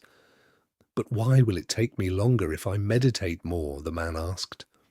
The master replied, You are not here to sacrifice your joy or your life. You are here to live, to be happy, and to love. If you can do your best in 2 hours of meditation, but you spend 8 hours instead, you will only grow tired, miss the point, and you won't enjoy your life. Do your best, and perhaps you will learn that no matter how long you meditate, you can live, love, and be happy. Doing your best, you are going to live your life intensely. You are going to be productive. You are going to be good to yourself, because you will be giving yourself to your family, to your community, to everything. But it is the action that is going to make you feel intensely happy. When you always do your best, you take action. Doing your best is taking the action because you love it, not because you're expecting a reward. Most people do exactly the opposite. They only take action when they expect a reward, and they don't enjoy the action. And that's the reason why they don't do their best. For example, most people go to work every day just thinking of payday and the money they will get from the work they are doing. They can hardly wait for Friday or Saturday, whatever day they receive their money, and can take time off. They are working for the reward, and as a result, they resist work. They try to avoid the action, and it becomes more difficult, and they don't do their best. They work so hard all week long, suffering the work, suffering the action, not because they like to, but because they feel they have to. They have to work because they have to pay the rent, because they have to support their family. They have all that frustration, and when they do receive their money, they are unhappy. They have 2 days to rest, to do what they want to do, and what do? They try to escape. They get drunk because they don't like themselves. They don't like their life. There are many ways that we hurt ourselves when we don't like who we are. On the other hand, if you take action just for the sake of doing it, without expecting a reward, you will find that you enjoy every action you do. Rewards will come, but you are not attached to the reward. You can even get more than you would have imagined for yourself without expecting a reward. If we like what we do, if we always do our best, then we are really enjoying life. We are having fun. We don't get bored. We don't have frustrations. When you do your best, you don't give the judge the opportunity to find you guilty or to blame you. If you have done your best and the judge tries to judge you according to your book of laws, you've got the answer. I did my best. There are no regrets. That is why we always do our best. It is not an easy agreement to keep, but this agreement is really going to set you free. When you do your best, you learn to accept yourself, but you have to be aware and learn from your mistakes. Learning from your mistakes means you practice, look honestly at the results, and keep practicing. This increases your awareness. Doing your best really doesn't feel like work because you enjoy whatever you are doing. You know you're doing your best when you are enjoying the action or doing it in a way that will not have negative repercussions for you. You do your best because you want to do it, not because you have to do it, not because you are trying to please the judge, and not because you are trying to please other people. If you take action because you have to, then there is no way you are going to do your best. Then it is better not to do it. No, you do your best because doing your best all the time makes you so happy. When you are doing your best just for the pleasure of doing it, you are taking action because you enjoy the action. Action is about living fully. Inaction is the way that we deny life. Inaction is sitting in front of the television every day for years because you are afraid to be alive and to take the risk of expressing what you are. Expressing what you are is taking action. You can have many great ideas in your head, but what makes the difference is the action. Without action upon an idea, there will be no manifestation, no results, and no reward. A good example of this comes from the story about Forrest Gump. He didn't have great ideas, but he took action. He was happy because he always did his best at whatever he did. He was richly rewarded without expecting any reward at all. Taking action is being alive. It's taking the risk to go out and express your dream. This is different than imposing your dream on someone else, because everyone has the right to express his or her dream. Doing your best is a great habit to have. I do my best in everything I do and feel. Doing my best has become a ritual in my life because I made the choice to make it a ritual. It's a belief like any other belief that I choose. I make everything a ritual, and I always do my best. Taking a shower is a ritual for me, and with that action I tell my body how much I love it. I feel and enjoy the water on my body.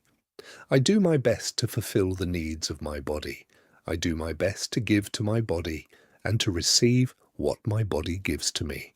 In India, they perform a ritual called puja.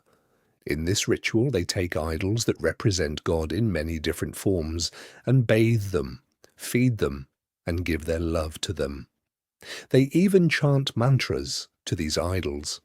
The idol itself is not important. What is important is the way they perform the ritual, the way they say, "I love you, God. God is life in action." The best way to say, "I love you, God," is to live your life doing your best. The best way to say, "Thank you, God," is by letting go of the past and living in the present moment right here and now. Whatever life takes away from you, let it go. When you surrender and let go of the past, you allow yourself to be fully alive in the moment. Letting go of the past means you can enjoy the dream that is happening right now. If you live in a past dream, you don't enjoy what is happening right now because you will always wish it to be different than it is. There is no time to miss anyone or anything because you are alive. Not enjoying what is happening right now is living in the past and being only half alive. This leads to self-pity, suffering, and tears. You were born with the right to be happy.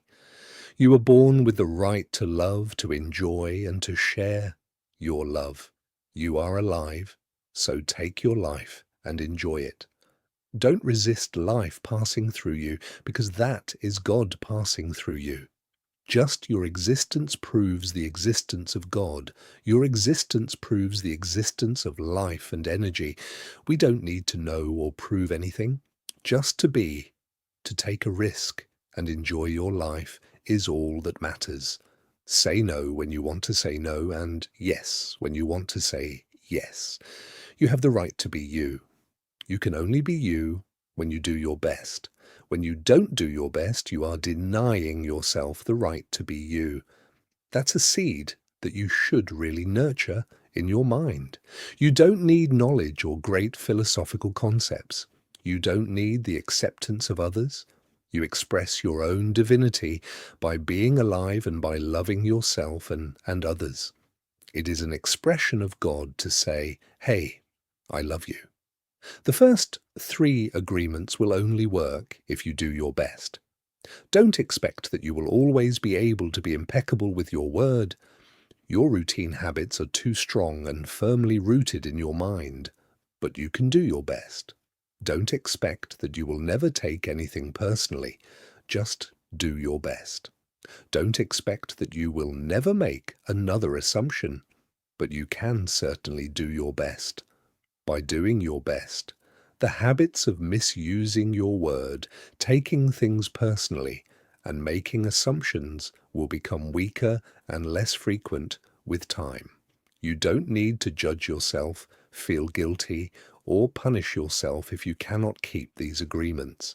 If you're doing your best, you will feel good about yourself even if you still make assumptions, still take things personally, and still are not impeccable with your word. If you do your best always, over and over again, you will become a master of transformation. Practice makes the master. By doing your best, you become a master.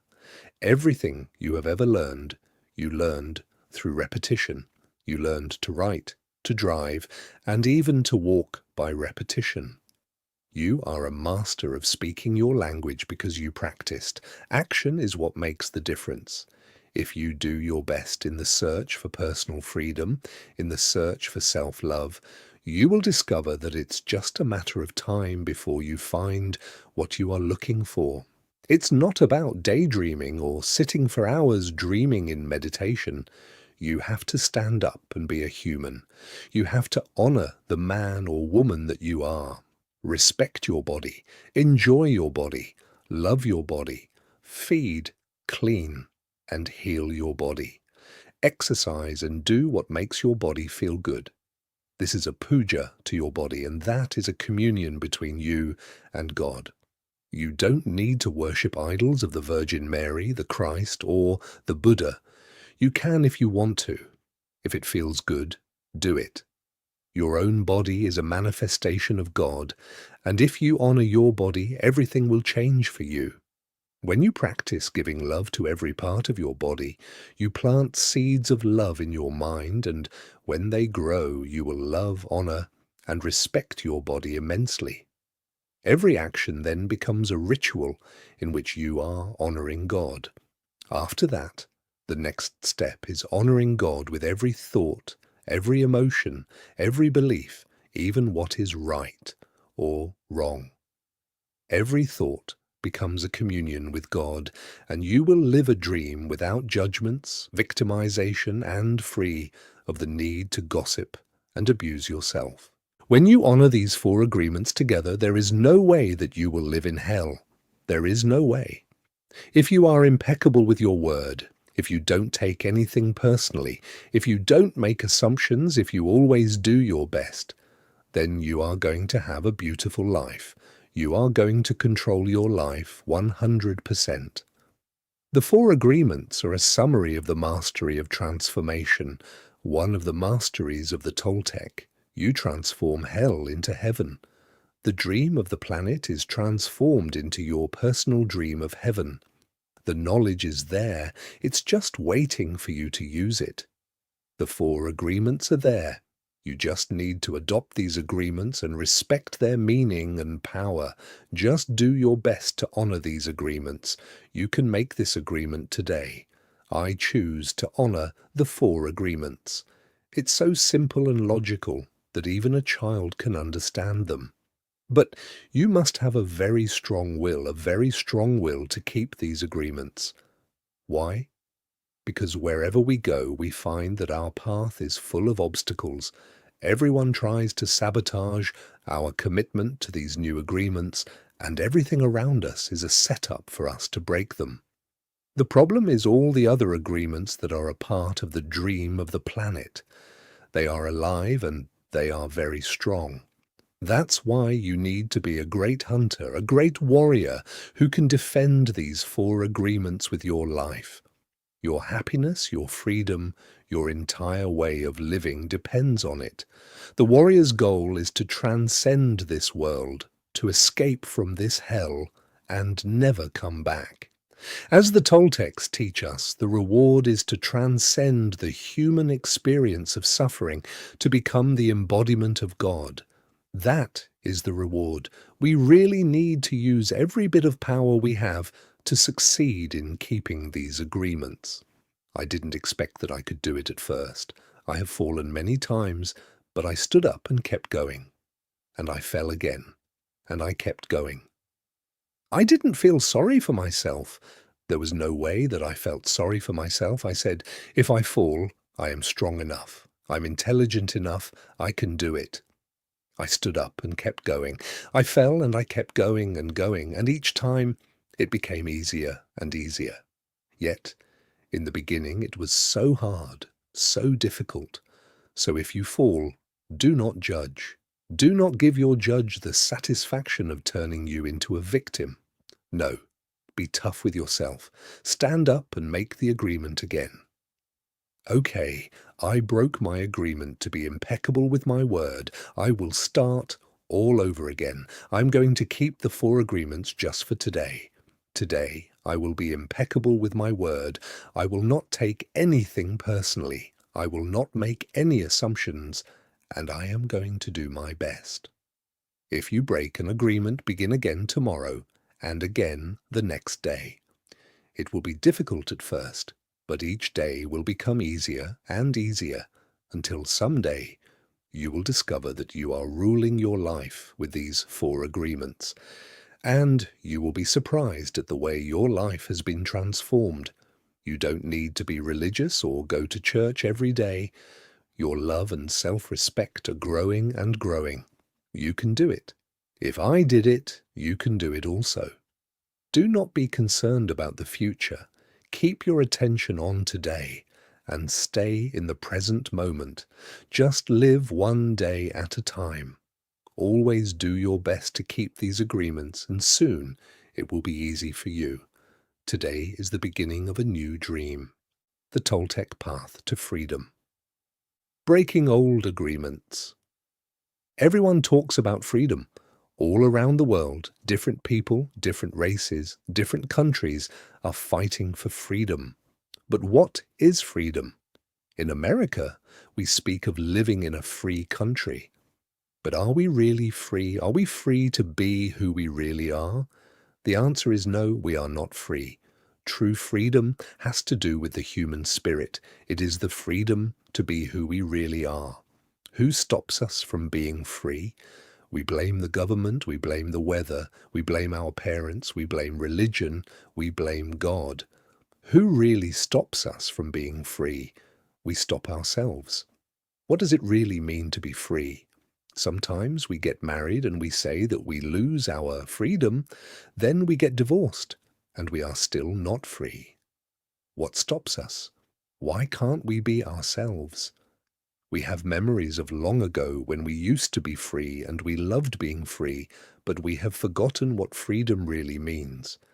If we see a child who is 2 or 3, perhaps 4 years old, we find a free human. Why is this human free? Because this human does whatever he or she wants to do. The human is completely wild, just like a flower, a tree, or an animal that has not been domesticated. Wild. And if we observe humans who are 2 years old, we find that most of the time these humans have a big smile on their face and they're having fun. They are exploring the world. They are not afraid to play. They are afraid when they are hurt, when they are hungry, when some of their needs are not met. But they don't worry about the past, don't care about the future, and only live in the present moment. Very young children are not afraid to express what they feel. They are so loving that if they perceive love, they melt into love. They are not afraid to love at all. That is the description of a normal human being. As children, we are not afraid of the future or ashamed of the past. Our normal human tendency is to enjoy life, to play, to explore, to be happy, and to love. But what has happened with the adult human? Why are we so different? Why are we not wild? From the point of view of the victim, we can say that something sad happened to us. And from the point of view of the warrior, we can say that what happened to us is normal. What has happened is that we have the book of law, the big judge and the victim who rule our lives. We are no longer free because the judge, the victim, and the belief system don't allow us to be who we really are. Once our minds have been programmed with all that garbage, we are no longer happy.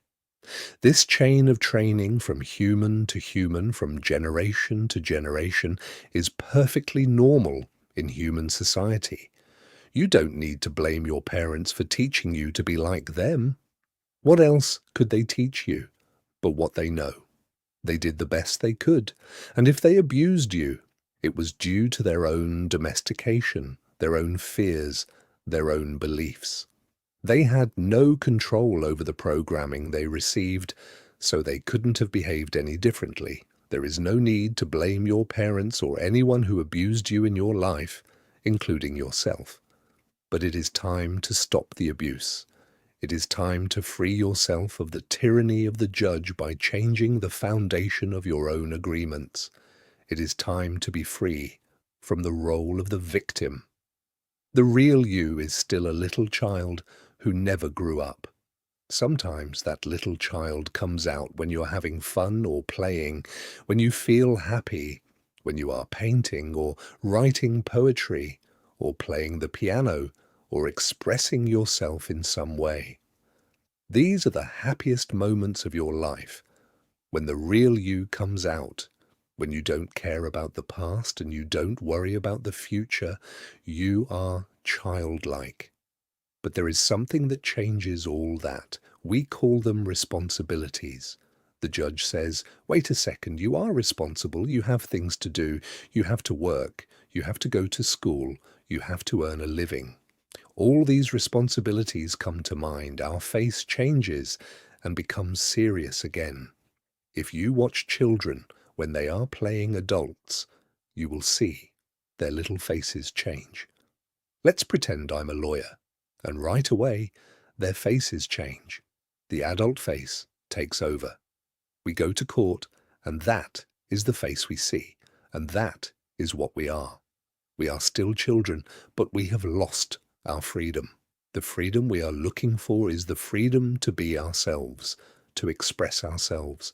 But if we look at our lives, we will see that most of the time we do things just to please others, just to be accepted by others, rather than living our lives to please ourselves. That is what has happened to our freedom, and we see in our society and all the societies around the world that for every 1,000 people, 999 are completely domesticated. The worst part is that most of us are, not even aware that we are not free. There is something inside that whispers to us that we are not free, but we do not understand what it is and why we are not free. The problem with most people is that they live their lives and never discover that the judge and the victim rule their mind, and therefore they don't have a chance to be free. The first step toward personal freedom is awareness. We need to be aware that we are not free in order to be free. We need to be aware of what the problem is in order to solve the problem. Awareness is always the first step, because if you are not aware, there is nothing you can change. If you are not aware that your mind is full of wounds and emotional poison, you cannot begin to clean and heal the wounds, and you will continue to suffer. There is no reason to suffer. With awareness, you can rebel and say, "This is enough." You can look for a way to heal and transform your personal dream. The dream of the planet is just a dream. It is not even real. If you go into the dream and start challenging your beliefs, you will find that most of the beliefs that guided you into the wounded mind are not even true. You will find that you suffered all those years of drama for nothing. Why? Because the belief system that was put inside your mind is based on lies. That is why it is important for you to master your own dream. That is why the Toltecs became dream masters. Your life is the manifestation of your dream. It is an art, and you can change your life anytime if you aren't enjoying the dream. Dream masters create a masterpiece of life. They control the dream by making choices. Everything has consequences, and a dream master is aware of the consequences. To be Toltec is a way of life. It is a way of life where there are no leaders and no followers, where you have your own truth and live your own truth. A Toltec becomes wise, becomes wild, and becomes free again. There are 3 masteries that lead people to become Toltecs. First is the mastery of awareness. This is to be aware of who we really are, with all the possibilities. The second is the mastery of transformation, how to change, how to be free of domestication. The third is the mastery of intent from the Toltec point of view is that part of life that makes transformation of energy possible, it is the one living being that seamlessly encompasses all energy, or what we call God. Intent is life itself. It is unconditional love. The mastery of intent is therefore the mastery of love.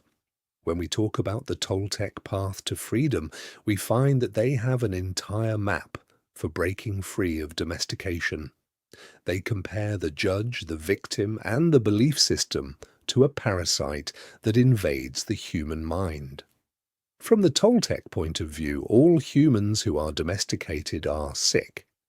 They are sick because there is a parasite that controls the mind and controls the brain. The food for the parasite is the negative emotions that come from fear.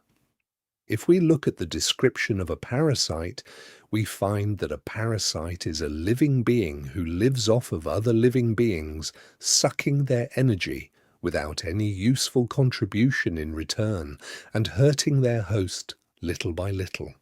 The judge, the victim, and the belief system fit this description very well.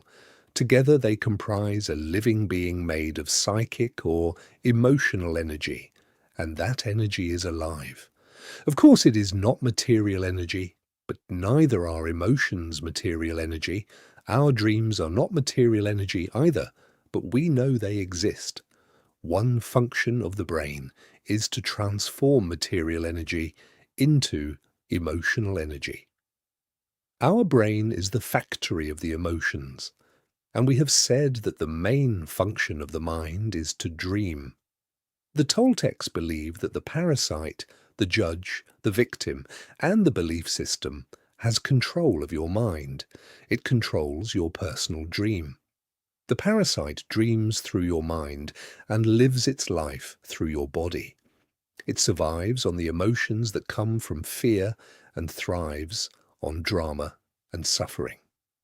The freedom we seek is to use our own mind and body, to live our own life, instead of the life of the belief system. When we discover that the mind is controlled by the judge and the victim and the real us is in the corner, we have just two choices. One choice is to keep living the way we are, to surrender to the judge and the victim, to keep living in the dream of the planet. The second choice is to do what we do as children when parents try to domesticate us.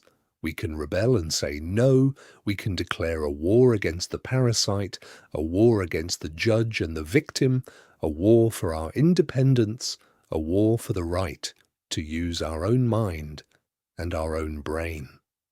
That is why in all the shamanic traditions in America, from Canada to Argentina, people call themselves warriors, because they are in a war against the parasite in the mind. That is the real meaning of a warrior. The warrior is one who rebels against the invasion of the parasite. The warrior rebels and declares a war. But to be a warrior doesn't mean we always win the war. We may win or we may lose, but we always do our best, and at least we have a chance to be free again. Choosing this path gives us, at the very least, the dignity of rebellion, and ensures that we will not be the helpless victim of our own whimsical emotions or the poisonous emotions of others. Even if we succumb to the enemy, the parasite, we will not be among those victims who would not fight back. At best, being a warrior gives us an opportunity to transcend the dream of the planet and to change our personal dream to a dream that we call heaven. Just like hell, heaven is a place that exists within our mind. It is a place of joy, a place where we are happy, where we are free to love and to be who we really are. We can reach heaven while we are alive. We don't have to wait until we die. God is always present and the kingdom of heaven is everywhere. But first we need to have the eyes and ears to see and hear that truth. We need to be free of the parasite. The parasite can be compared to a monster with 1,000 heads. Every head of the parasite is one of the fears that we have. If we want to be free, we have to destroy the parasite. One solution is to attack the parasite head by head, which means we face each of our fears one by one. This is a slow process, but it works. Every time we face one of the fears, we are a little more free. A second approach is to stop feeding the parasite. If we don't give the parasite any food, we kill the parasite by starvation. To do this, we have to gain control of our emotions. We have to refrain from fueling the emotions that come from fear. This is easy to say, but it is very difficult to do. It is difficult because the judge and the victim control our mind. A third solution is called the initiation of the dead. The initiation of the dead is found in many traditions and esoteric schools around the world. We find it in Egypt, India, Greece, and America. This is a symbolic death which kills the parasite without harming our physical body. When we die symbolically, the parasite has to die. This is faster than the first two solutions, but it is even more difficult to do. We need a great deal of courage to face the angel of death. We need to be very strong. Let's take a closer look at each of these solutions. The art of transformation. The dream of the second attention. We have learned that the dream you are living now is the result of the outside dream hooking your attention and feeding you all of your beliefs. The process of domestication can be called the dream of the first attention, because it was how your attention was used for the first time to create the first dream of your life. One way to change your beliefs is to focus your attention on all those agreements and beliefs and change the agreements with yourself. In doing this, you are using your attention for the second time, thus creating the dream of the second attention or the new dream. The difference is that you are no longer innocent. When you were a child, this was not true. You didn't have a choice, but you are no longer a child. Now it's up to you to choose what to believe and what not to believe. You can choose to believe in anything, and that includes believing in yourself. The first step is to become aware of the fog that is in your mind. You must become aware that you are dreaming all the time. Only with awareness do you have the possibility of transforming your dream. If you have the awareness that the whole drama of your life is the result of what you believe, and what you believe is not real, then you can begin to change it. However, to really change your beliefs, you need to focus your attention on what it is that you want to change. You have to know which agreements you want to change before you can change them. So the next step is to develop awareness of all the self-limiting, fear-based beliefs that make you unhappy. You take an inventory of all that you believe, all your agreements, and through this process, you begin the transformation. The Toltecs called this the art of transformation, and it's a whole mastery. You achieve the mastery of transformation by changing the fear-based agreements that make you suffer and reprogramming your own mind in your own way. One of the ways to do this is to explore and adopt alternative beliefs, such as the Four Agreements. The decision to adopt the Four Agreements is a declaration of war to regain your freedom from the parasite. The Four Agreements offer the possibility of ending the emotional pain, which can open the door for you to enjoy your life and begin a new dream. It's up to you to explore the possibilities of your dream if you are interested. The Four Agreements were created to assist you in the art of transformation, to help you break the limiting agreements, gain more personal power, and become stronger. The stronger you get, the more agreements you can break until the moment comes when you make it to the core of all of those agreements. Going to the core of those agreements is what I call going into the desert. When you go into the desert, you meet your demons face to face. After coming out of the desert, all those demons become angels. Practicing the 4 new agreements is a big act of power. Breaking the spell of black magic in your mind requires great personal power. Every time you break an agreement, you gain extra power. You start by breaking agreements that are very small and require less power. As those smaller agreements are broken, your personal power will increase until you reach a point when you can finally face the big demons in your mind.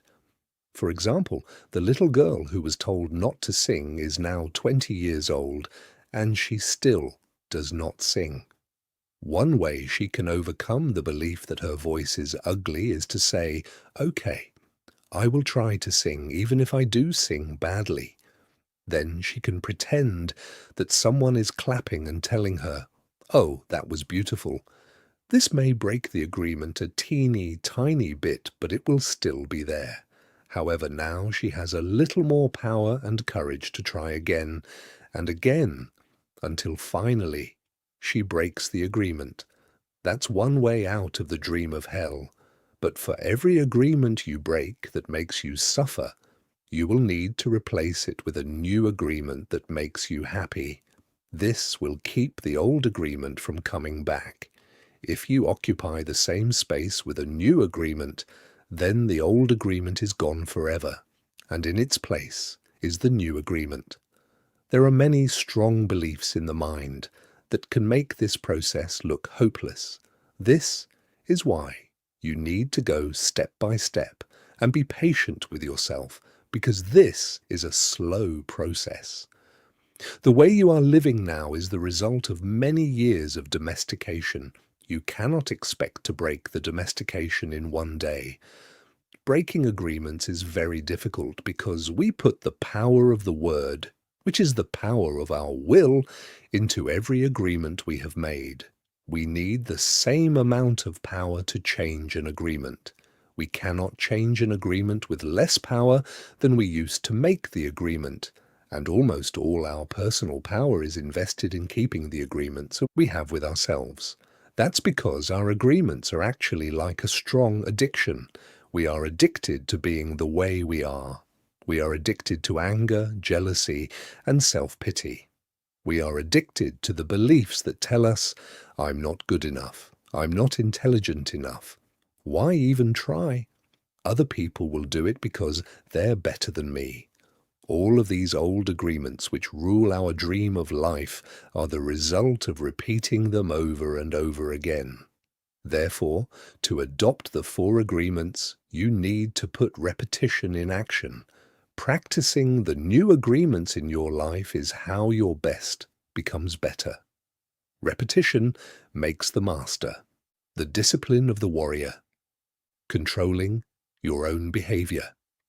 Imagine that you awake early one morning overflowing with enthusiasm for the day.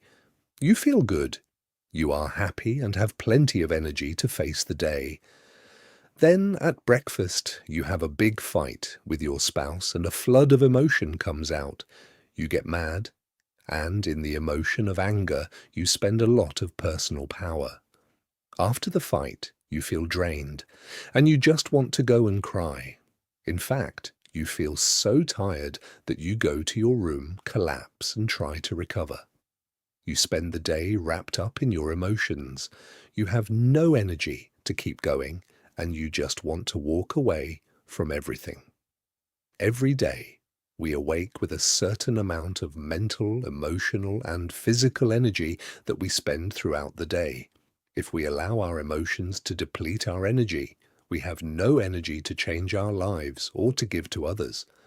The way you see the world will depend upon the emotions you are feeling. When you are angry, everything around you is wrong. Nothing is right. You blame everything, including the weather. Whether it's raining or the sun is shining, nothing pleases you. When you are sad, everything around you is sad and makes you cry. You see the trees and you feel sad. You see the rain and everything looks so sad. Perhaps you feel vulnerable and have a need to protect yourself because you don't know in what moment someone will attack you. You do not trust anything or anyone around you. This is because you see the world with the eyes of fear. Imagine that the human mind is the same as your skin. You can touch healthy skin and it feels wonderful. Your skin is made for perception, and the sensation of touch is wonderful. Now imagine you have an injury and the skin gets cut and infected.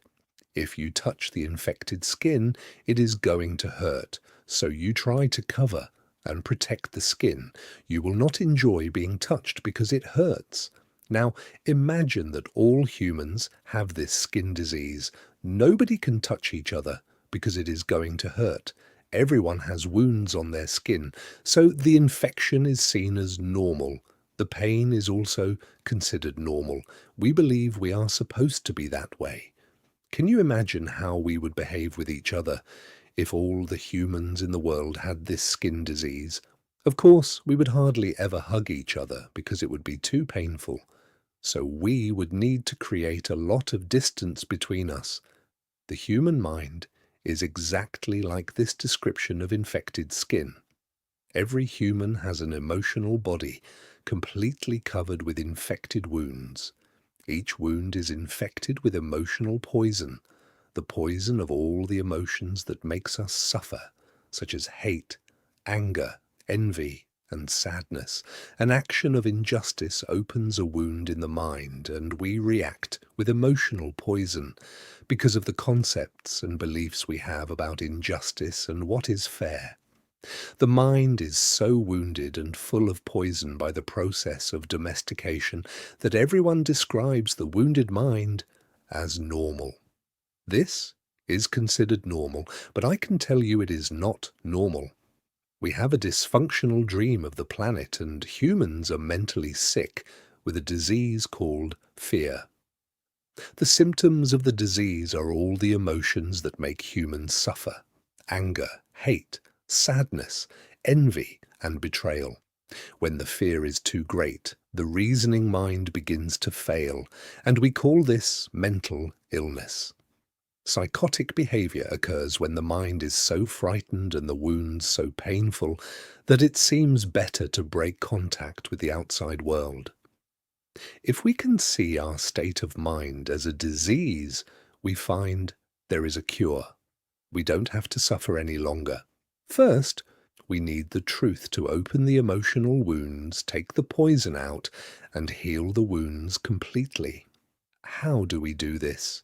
We must forgive those we feel have wronged us, not because they deserve to be forgiven, but because we love ourselves so much we don't want to keep paying for the injustice. Forgiveness is the only way to heal. We can choose to forgive because we feel compassion for ourselves. We can let go of the resentment and declare, "That's enough. I will no longer be the big judge that goes against myself. I will no longer beat myself up and abuse myself. I will no longer be the victim." First, we need to forgive our parents, our brothers, our sisters, our friends, and God. Once you forgive God, you can finally forgive yourself. Once you forgive yourself, the self-rejection in your mind is over. Self-acceptance begins, and the self-love will grow so strong that you will finally accept yourself just the way you are. That's the beginning of the free human. Forgiveness is the key. You will know you have forgiven someone when you see them, and you no longer have an emotional reaction. You will hear the name of the person, and you will have no emotional reaction when someone can touch what used to be a wound and it no longer hurts you. Then you know you have truly forgiven. The truth is like a scalpel. The truth is painful because it opens all of the wounds which are covered by lies so that we can be healed. These lies are what we call the denial system. It's a good thing we have the denial system because it allows us to cover our wounds and still function. But once we no longer have any wounds or any poison, we don't need to lie anymore. We don't need the denial system because a healthy mind, like healthy skin, can be touched without hurting. It's pleasurable for the mind to be touched when it is clean. The problem with most people is that they lose control of their emotions. It is the emotions that control the behavior of the human, not the human who controls the emotions. When we lose control, we say things that we don't want to say and do things that we don't want to do. That is why it is so important to be impeccable with our word and to become a spiritual warrior. We must learn to control the emotions so we have enough personal power to change our fear-based agreements, escape from hell, and create our own personal heaven. How are we to become a warrior? There are certain characteristics of the warrior that are nearly the same around the world. The warrior has awareness. That's very important. We are aware that we are at war, and the war in our minds requires discipline. Not the discipline of a soldier, but the discipline of a warrior. Not the discipline from the outside to tell us what to do and what not to do, but the discipline to be ourselves, no matter what. The warrior has control. Not control over another human, but control over one's own emotions, control over one's own self. It is when we lose control that we repress the emotions, not when we are in control. The big difference between a warrior and a victim is that the victim represses and the warrior refrains. Victims repress because they are afraid to show the emotions, afraid to say what they want to say. To refrain is not the same thing as repression. To refrain is to hold the emotions and to express them in the right moment, not before, not later. That is why warriors are impeccable. They have complete control over their own emotions and therefore over their own behavior. The initiation of the dead. Embracing the angel of death.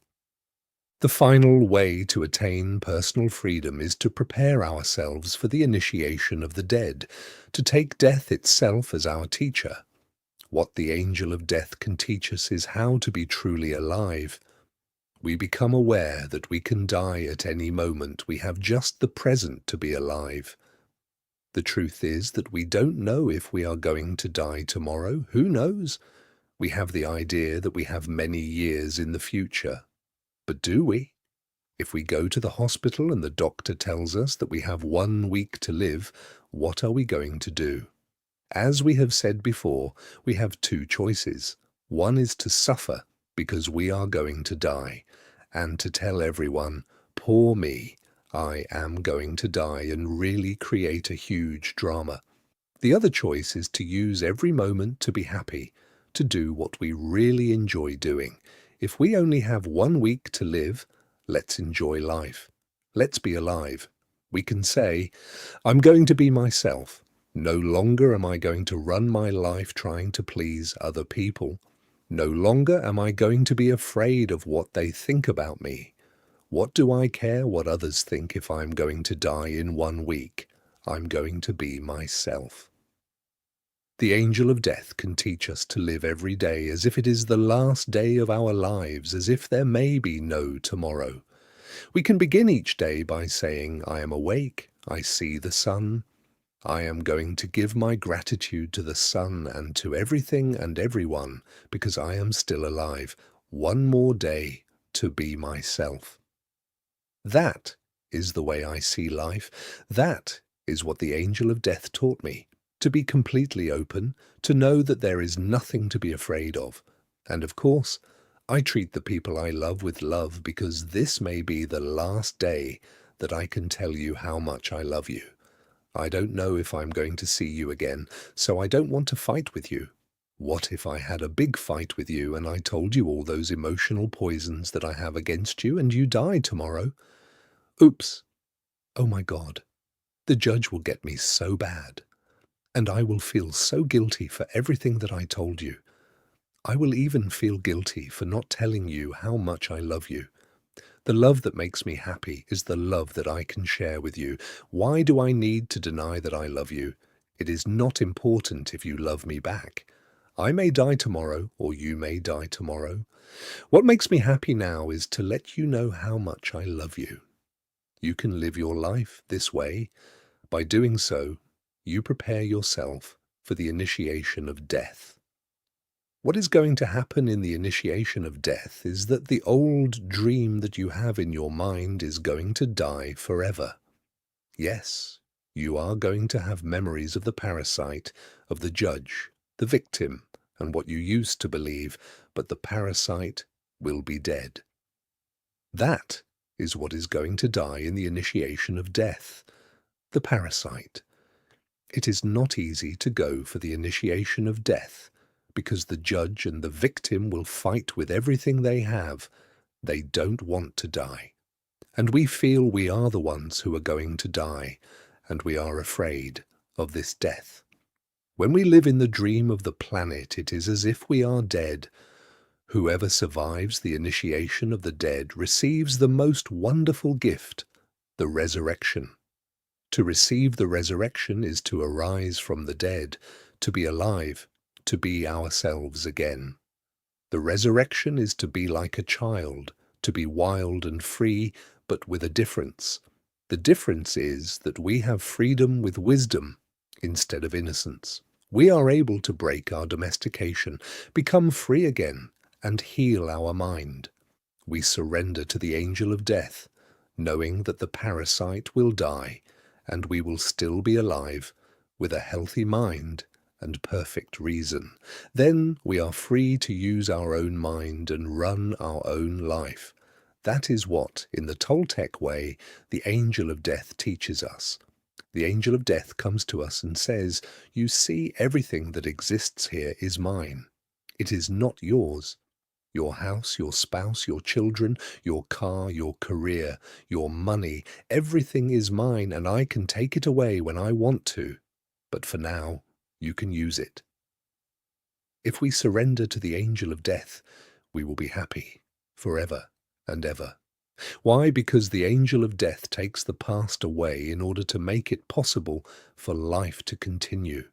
For every moment that is past, the angel of death keeps taking the part that is dead, and we keep living in the present.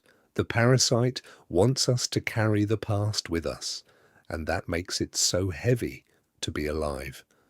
When we try to live in the past, how can we enjoy the present? When we dream of the future, why must we carry the burden of the past? When are we going to live in the present?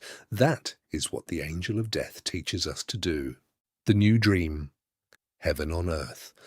I want you to forget everything you have learned in your whole life. This is the beginning of a new understanding, a new dream. The dream you are living is your creation. It is your perception of reality that you can change at any time. You have the power to create hell, and you have the power to create heaven. Why not dream a different dream? Why not use your mind, your imagination, and your emotions to dream heaven? Just use your imagination and a tremendous thing will happen.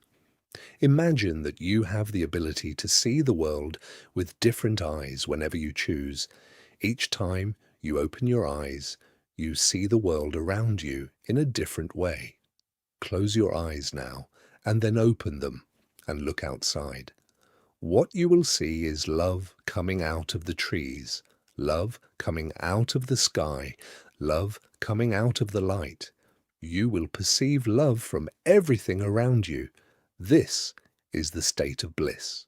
You perceive love directly from everything, including yourself and other humans.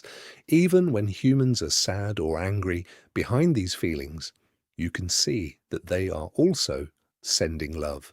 Using your imagination and your new eyes of perception, I want you to see yourself living a new life, a new dream, a life where you don't need to justify your existence and you are free to be who you really are. Imagine that you have permission to be happy and to really enjoy your life. Your life is free of conflict with yourself and with others. Imagine living your life without fear of expressing your dreams. You know what you want, what you don't want, and when you want it. You are free to change your life the way you really want to. You are not afraid to ask for what you need, to say yes or no to anything or anyone. Imagine living your life without the fear of being judged by others. You no longer rule your behavior according to what others may think about you. You are no longer responsible for anyone's opinion. You have no need to control anyone, and no one controls you either. Imagine living your life without judging others. You can easily forgive others and let go of any judgments that you have. You don't have the need to be right, and you don't need to make anyone else wrong. You respect yourself and everyone else, and they respect you in return. Imagine living without the fear of loving and not being loved. You are no longer afraid to be rejected, and you don't have the need to be accepted. You can say, "I love you," with no shame or justification. You can walk in the world with your heart completely open and not be afraid to be hurt. Imagine living your life without being afraid to take a risk and to explore life. You are not afraid to lose anything. You are not afraid to be alive in the world, and you are not afraid to die. Imagine that you love yourself just the way you are. You love your body just the way it is, and you love your emotions just the way they are. You know that you are perfect just as you are. The reason I ask you to imagine these things is because they are all entirely possible. You can live in the state of grace, the state of bliss, the dream of heaven.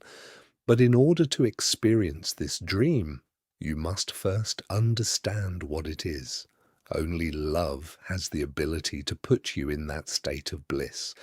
Being in bliss is like being in love. Being in love is like being in bliss. You are floating in the clouds. You are perceiving love wherever you go. It is entirely possible to live this way all the time. It is possible because others have done it, and they are no different from you. They live in bliss because they have changed their agreements and are dreaming a different dream. Once you feel what it means to live in a state of bliss, you will love it. You will know that heaven on earth is truth, that heaven truly exists. Once you know that heaven exists, once you know it is possible to stay there, it's up to you to make the effort to do it. 2,000 years ago, Jesus told us about the kingdom of heaven, the kingdom of love, but hardly anyone was ready to hear this. They said, "What are you talking about? My heart is empty. I don't feel the love that you are talking about. I don't feel the peace that you have." You don't have to do this. Just imagine that his message of love is possible, and you will find that it is yours. The world is very beautiful and very wonderful. Life can be very easy when love is your way of life. You can be loving all the time. This is your choice. You may not have a reason to love, but you can love because to love makes you so happy. Love in action only produces happiness. Love will give you inner peace. It will change your perception of everything. You can see everything with the eyes of love. You can be aware that there is love all around you. When you live this way, there is no longer a fog in your mind. The mitote has gone on a permanent vacation. This is what humans have been seeking for centuries. For thousands of years, we have been searching for happiness. Happiness is the lost paradise. Humans have worked so hard to reach this point, and this is part of the evolution of the mind. This is the future of humanity. This way of life is possible, and it's in your hands. Moses called it the Promised Land. Buddha called it Nirvana. Jesus called it heaven, and the Toltecs call it a new dream. Unfortunately, your identity is mixed with the dream of the planet. All of your beliefs and agreements are there in the fog. You feel the presence of the parasite and believe it is you. This makes it difficult to let go and to release the parasite and create the space to experience love. You are attached to the judge, attached to the victim. Suffering makes you feel safe because you know it so well, but there is really no reason to suffer. The only reason you suffer is because you choose to suffer. If you look at your life, you will find many excuses to suffer, but a good reason to suffer you will not find. The same is true for happiness. The only reason you are happy is because you choose to be happy. Happiness is a choice, and so is suffering. Maybe we cannot escape from the destiny of the human, but we have a choice: to suffer our destiny or to enjoy our destiny, to suffer or to love and be happy, to live in hell or to live in heaven. My choice is to live in heaven. What is yours? Thank you for listening, everyone. I hope you all enjoyed this read. And if you did, please like the video and subscribe for more books on self-improvement and Toltec wisdom. Also, if you'd like, please leave a comment on the book you always wanted to read and never got around to, and I will read it for you. Goodbye.